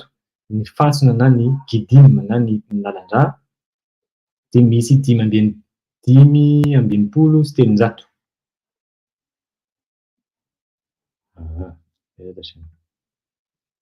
Dia reny rehetrarehetra izy manome hery rehefa le olona anankiray zany amin'ny andro tsotra io rehefa manao asa azafady ara-batana dia ataon'le zavatra ozy izy misy asa ataony amin'ny fo manontolo be ratsaona amin'ny satria sitrapony izy ary tahaka ny ao amin'ny marsavany ary kinga izy ny fanaovana azy dia zay ozy izy manome hery mampitombo ny herin'ny evarima sy gidima. Reny iase menachet hakodesh dia tahaka an'izay koa izy rehefa zatra zany ny olona anankiray manao asa andavanandro sady kinga no amin'ny sitrapony no amin'ny eritreritra hoe zay ny tiany atao dia reny iase menachet rehefa manao asa kodesh am'izay izy asa masina izy eseka Torah asher hu gamken babe dia hoanana an'izay satria efa nifeziny zany ny mandritra ny andro tsotra andavanandro hoanana fahazarana izy mananateraka izy amin'ny sitrapony sy ny sisa dia rehefa hianatra Torah izy satria mananateraka ny malachet zafady kodesh na asa amin'ny masina na natokana ina io le fianarana Torah dia io izy tahaka an'izay koa ary tsy vitan'izay fa ho tanterahany koa izy avy amin'ny anarany avy amin'ny alalan'le vava. Ny vava ihany no miasa io rehefa mianatra Torah esek Torah. Fa ny fitaova rehetrarehetra hafa tsy hoe tsisy idirany amin'ny Torah fa ny vava no tena miasa be ao anatin'izay.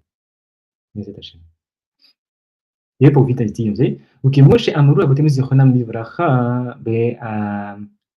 בעירובין, מסכת עירובין משלי, כי חיים הם למוצאיהם. Araky ny voateny koa izy zany olon-kendry ao anatin'ny masechet Gemaraty Eruvin dia ny Mishle koa miteny hoe ki chaim hem le motsehem satria izy satria aina reo izy aina na fahavelomana izay mivoaka avy aminareo le motsehem bape dia inona izy hoe inona le mivoaka io izy le zavatra mivoaka avy amin'ny vava inona zay dia tenin'ny Hashem io. Le teny Hashem no sakafontsika lechem iny no mamelona an'le fanahy.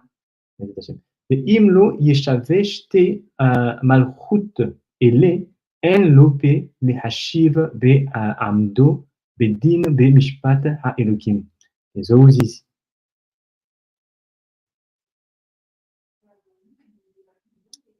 Dia im lo yeshavesh te malchut ele. Raha ohatra izy ka tsy mitovy lanjany ireo fanjakana roa ireo, inona le fanjakana roa? Fomba fampiasana an'le vava ara-batana sy ara-panahy. Raha tsy mitovy lanja, raha ohatra hoe ny ara-batana no betsaka, fihinan-kanina ohatra na firesahana zavatra tsisy mitondra tombosoa amin'ny ara-batana sy ara-panahy, zay ny filazan'ny Rabbi Chaim Vital l'an'le fampiasana ny vava. Fa ino betsaka? Fa ny fianarana Torah kely fampiasana ny vava amin'ny fomba amin'ny Torah vitsina dia tsy mitovy izy zany ny malchut fanjakana roa. Misy fanjakana anankiroa zany indray mitoetra ao anatin'ny vava, fanjakana ara-batana, fanjakana ara-panahy. Raha ohatra izy tsy mitovy neshave tsy équivalent, tsy mitovy lanja reo roa reo, en lo pe be hashiva be amido be din ou be mishpat hailokim. Tsisy vava ozy izy, tsisy mivava izy dia tsy afaka mitsangana, tsy afaka mamaly, tsy afaka maminova ny fitsarana hoentin'ny Elokim amin'ny fotoana tokony hitsarana ny olombelona. Tsika avy nandalo tamin'ny Yom Kippur, Rosh Hashanah sy ny sisa, andro fitsarana reny rehetrarehetra reny. Dia inona nataontsika Yom Kippur? Miresaka satria miresaka iny mivavaka, mampiasa vava maraina manomboka arivizaka hatramin'ny mincha farany hatramin'ny neila tefila neila. Vava satria raha ohatra zany ny olona anankiray nandritra ny taona ataontsika hoe ny fanjakana ara-batana no nanjaka fa ny ara-panahy ny ara-panahy ny fianarana Torah no tsy matanjaka. Raha hivavaka izy amin'ny Yom Kippur, Baruch Hashem navita ny anjarany izy, navita ny vavaka, tsisy olana mihitsy, fa tsy havita anova inony diny ho misy paty fitsarana zay ataony Elohim amin'ny andro satria mila save mila mitovy lanja izy roa izy. הם שאלו משל בזה, למלמד אחר תלמיד חכם שהיה לו תלמידים בחורים שלומד עמהם בכל יום גמרא, ויהיה היום והנה הוא יום 17 בתמוז שהוא יום תענית ציבור, והתלמדים בעל כרחם בו לפניו ללמד גמרא כאשר הימים, אך ראה פניהם זועפים, והרגיש כי מחמת מוראו בו, ורוצאי ללמוד בהתרלשות ועצלות באומרה דתש כוחם מחמת התענית. מה עשה המלמד? אחר שישבו לפניו קודם שהתחיל בלימוד, אומר להם, אני היום תש כוחי ואיני יוכל ללמוד, ורוצה אני לשחק במין שחוק שקוראים בערבי כמר קלפים.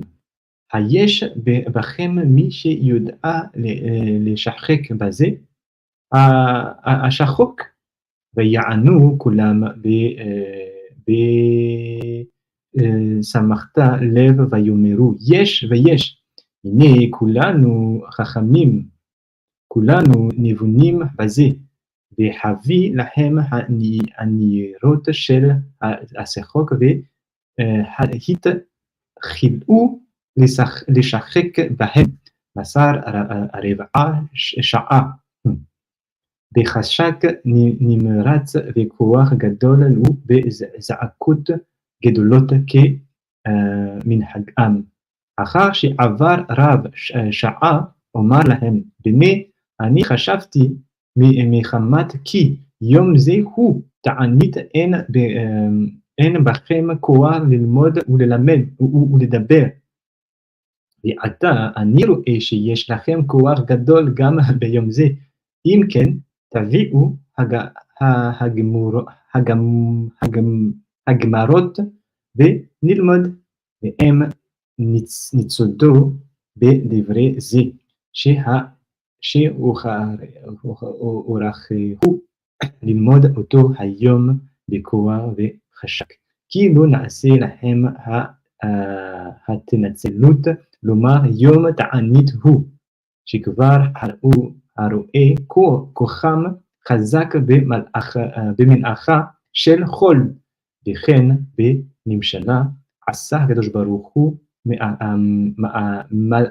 מלאכה של מזון הנפש וקדושת הפה. מסתתרן זרני בנשחייתת. Uzis raha ohatra hoe misy fanazavana anankiray izy misy tantara anankiray ty manazava an'le zavatra niresana teo ambony. Misy ozy izy, aiza moa tsika eto? Eto tsika. Misy ohatra anankiray ozy izy ty. Misy mpianatra anankiray ozy izy, izy talmid chacham, talmid izy mpianatra nefa izy chacham, endry. Zay no antsoina hoe mpampianatra, talmid chacham. Zay hoe mampianatra izy dia hoe tsy mianatra intsony fa tsy mianatra foana izy, talmid foana izy na tiana na tsy tiana. Fa talmid alokendry. Sy aya aloha dia izy nanana mpianatra ataontsika hoe mbola tanora. Ary ireo izy zany mianatra isan'andro, mianatra Gemara. De tonga hozy izy ny andro fito amby folo ny volana Tamozy, 17 Tamozy. De io izy a Tanit Tsibory, fifadikanina ny be sy ny maro. Araky ny fantatsika 17 Tamozy zany. De hozy izy ny mpianatra reo mpianatra reo izy a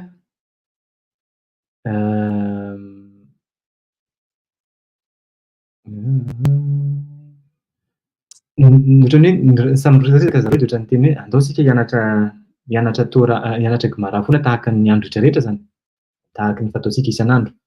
Fa nefa zareo izy zany mianatra ampianarana Tora hita fa reraka be ary ohatrany hoe kamo, tsy ohatrany kamo zareo ny hianatra ny Tora satria manao tanita reraka mantsy zareo, tsy misakafo.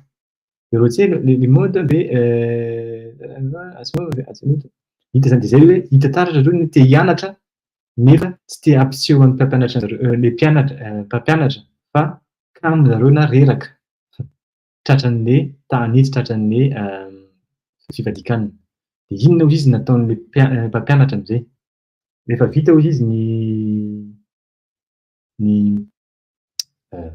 ahara sy esavo rehefa tonga avy mipetraka teo eo anatrehan'ny mpianatra am'zay zany izy, tonga zany niditra ny tena marina, niditra le mpampianatra de nisy zavatra noteneniny.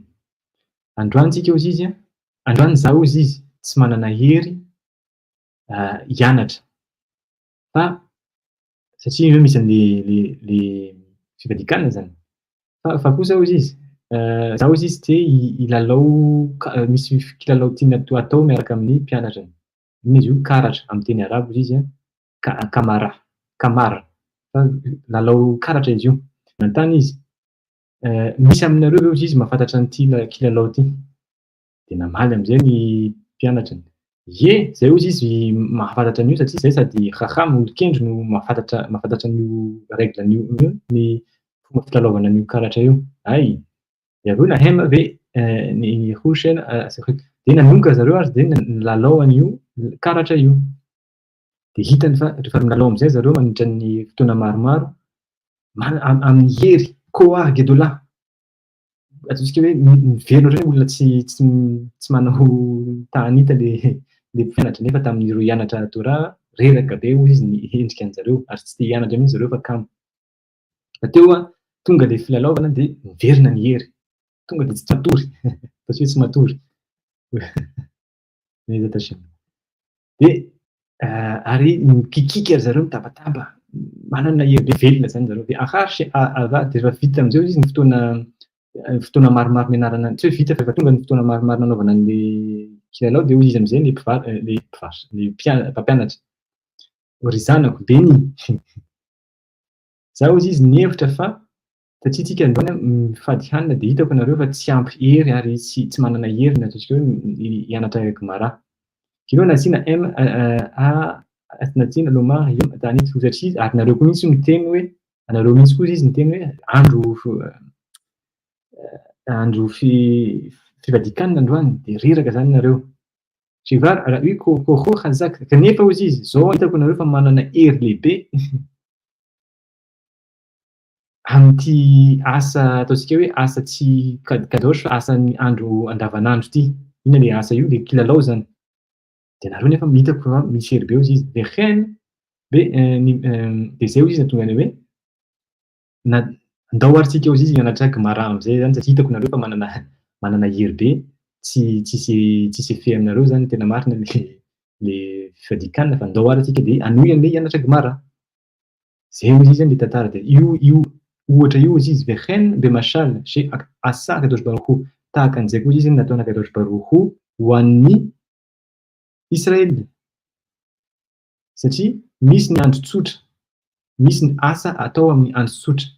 Ny asa atao amin'ny andro andavanandro tsy andro tsotra, andro andavanandro mety hoe kamo fa hoe tsy mahakamo kokoa noho ny rehefa miantso Hashem kadosh baruch hoe ndao am'zay anao ny asa masina na hoe asa tokony atao amin'ny sabata. Tahaka an'izay hozy izy. Ahashel zone hanefesha ve kedushata habe. Tahaka an'io izy izy rehefa miresaka tsika amin'ny asa izay mikasika ny sakafo ara-panahy sy ny fahamasinana ny vava. Inona dikan'izay? Rehefa reo asa roa reo izy no resahana zany tena marina dia ny fihetsiky ny olombelona tonga dia tazana fa reraka, tonga dia matory, tonga dia kamo. Rehefa hitazona ny hasy ny vava sy hanome sakafo ny ara-panahy. Inona ny sakafo ara-panahy? Fianarana Torah. Hianatra Torah tsika, tonga dia matory, kamo, mangatam-potoana, manao anaotsika hoe misy manao négociation. Zay ozy izy tahaka an'ireo fihetsika an'ireo mpianatra ireo izy ny rehefa miarana zay. Shesham hu makom akhala shel mazon haguf ve rizuko.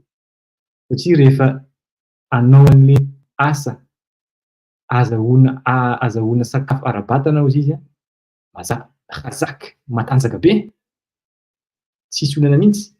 Kide shelo yukhal ha-adam la-asot tenot shel yetzer hara be hita rashot be eseka Torah. Satria zay ozy izy ny asan'ny yetzer hara eo amin'ny atrehan'ny Adam. Amin'ny resakitsika teo hoe rehefa misy sakafo, fotoana fisakafoanana ara-batana, fisakafoanana ara-panahy.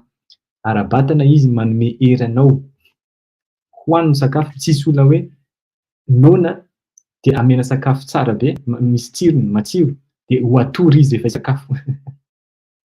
Tonga dia taitra izy, amena yetzer hara, amena nahash, amen'ny satana hery izy hinanany an'le sakafo ara-batana. Satria iny ny azahoany hery ny tena marina. Rehefa matanjaka ny ameny hery le vatana. Fa raha vao miresaka ara-panahy ozy izy, izy teo tonga dia ithalasha, ataony malemy, ataony matory, vita avy ny sakafo, ataony mody tampotampoka hoe tonga dia matory daholo ny akamaroan'ny olona. Matory satria zay tratrany, sady ao zany ny toetra ny yetzer hara tena mbola ao izy, tsy hoe mbola ao, manjaka izy. Ary aiza izy manjaka? Amin'le fanjakana anankiroa, zay no teneniny teo ao anatin'ny vava. Fanjakana ara-batana, fanjakana ara-panahy. Manjaka tsara izy amin'izay fotoana zay, asiany matory mihitsy ianao rehefa hianatra Torah. Inehu mitpas minayin ubebeha lache Adam haim yikadesh atzmo be'esek Torah la'asot bape be'it lahvot ve'chashak ve'sameach mikoach esek הגשמי המצוי שם לפחות תהיה כהינתה כפונדקית. ולכן אמרו רבותינו זיכרונם לברכה, אין קידוש שאדם יקדש עצמו בעסק התורה כראוי, אלא במקום סעודה. הוא הפה שמשם יכיח מוסר השכל לדבר זה. זהו זיז. לכן אם יקדש עצמו בעסק התורה. ראו זהו זיז, מסולן הקראים זיזן, פתן לי, לנזן לי, סקף ערפנה. Fatan le asa ara-panahy, asa masina tokony tanterahana anamboarana ny sakafo ara-panahy. Ka miezaka mihitsy izy manamasina ny tenany amin'ny fianarana Torah. Voalohany misy hevitra tian'ny zarain'ny Ben Israel eto, ary tsy hoe hevitra fa sody ngezabe na tsy sambarate ngezabe, raha teo Kadesh ho masina ao anatin'ny Atsmo, inona ny tokony atao? Mianara Torah. Ianara le Torah. Verokana antsika zao miresaka foana mianatra Torah, fa inona moa zay zavatra zay? Torah tsy vitany fotsiny hoe ny boky dimy nampidinin'ny Moshe, na Bereshit sy ny sisa, ny boky dimy reny.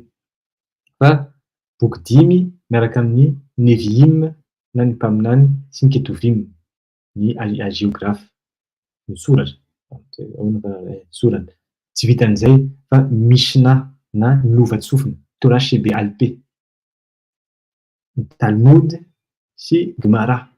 tsy vitan'izay misôdy Torah zany rehetra zany mila ianarana. Reny no mitondra fahamasinana ao anaty Atsomo. Iny hoe la asôdy babe ary io izy a tsy fanamboarana fanatanterahana an'io fanaovana an'io avy amin'ny alalan'ny vava be. Ita على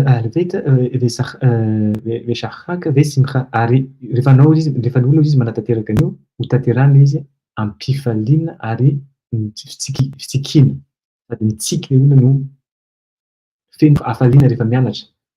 Mikoa esek hagashmi de io olona io izy manana an'izay ary mihoatra noho ny fanatanterahany asa ara-batana gashmi matériel ou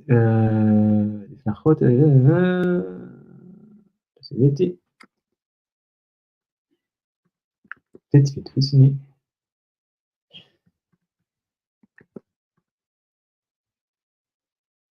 efa ho vita mantsy ity fa misy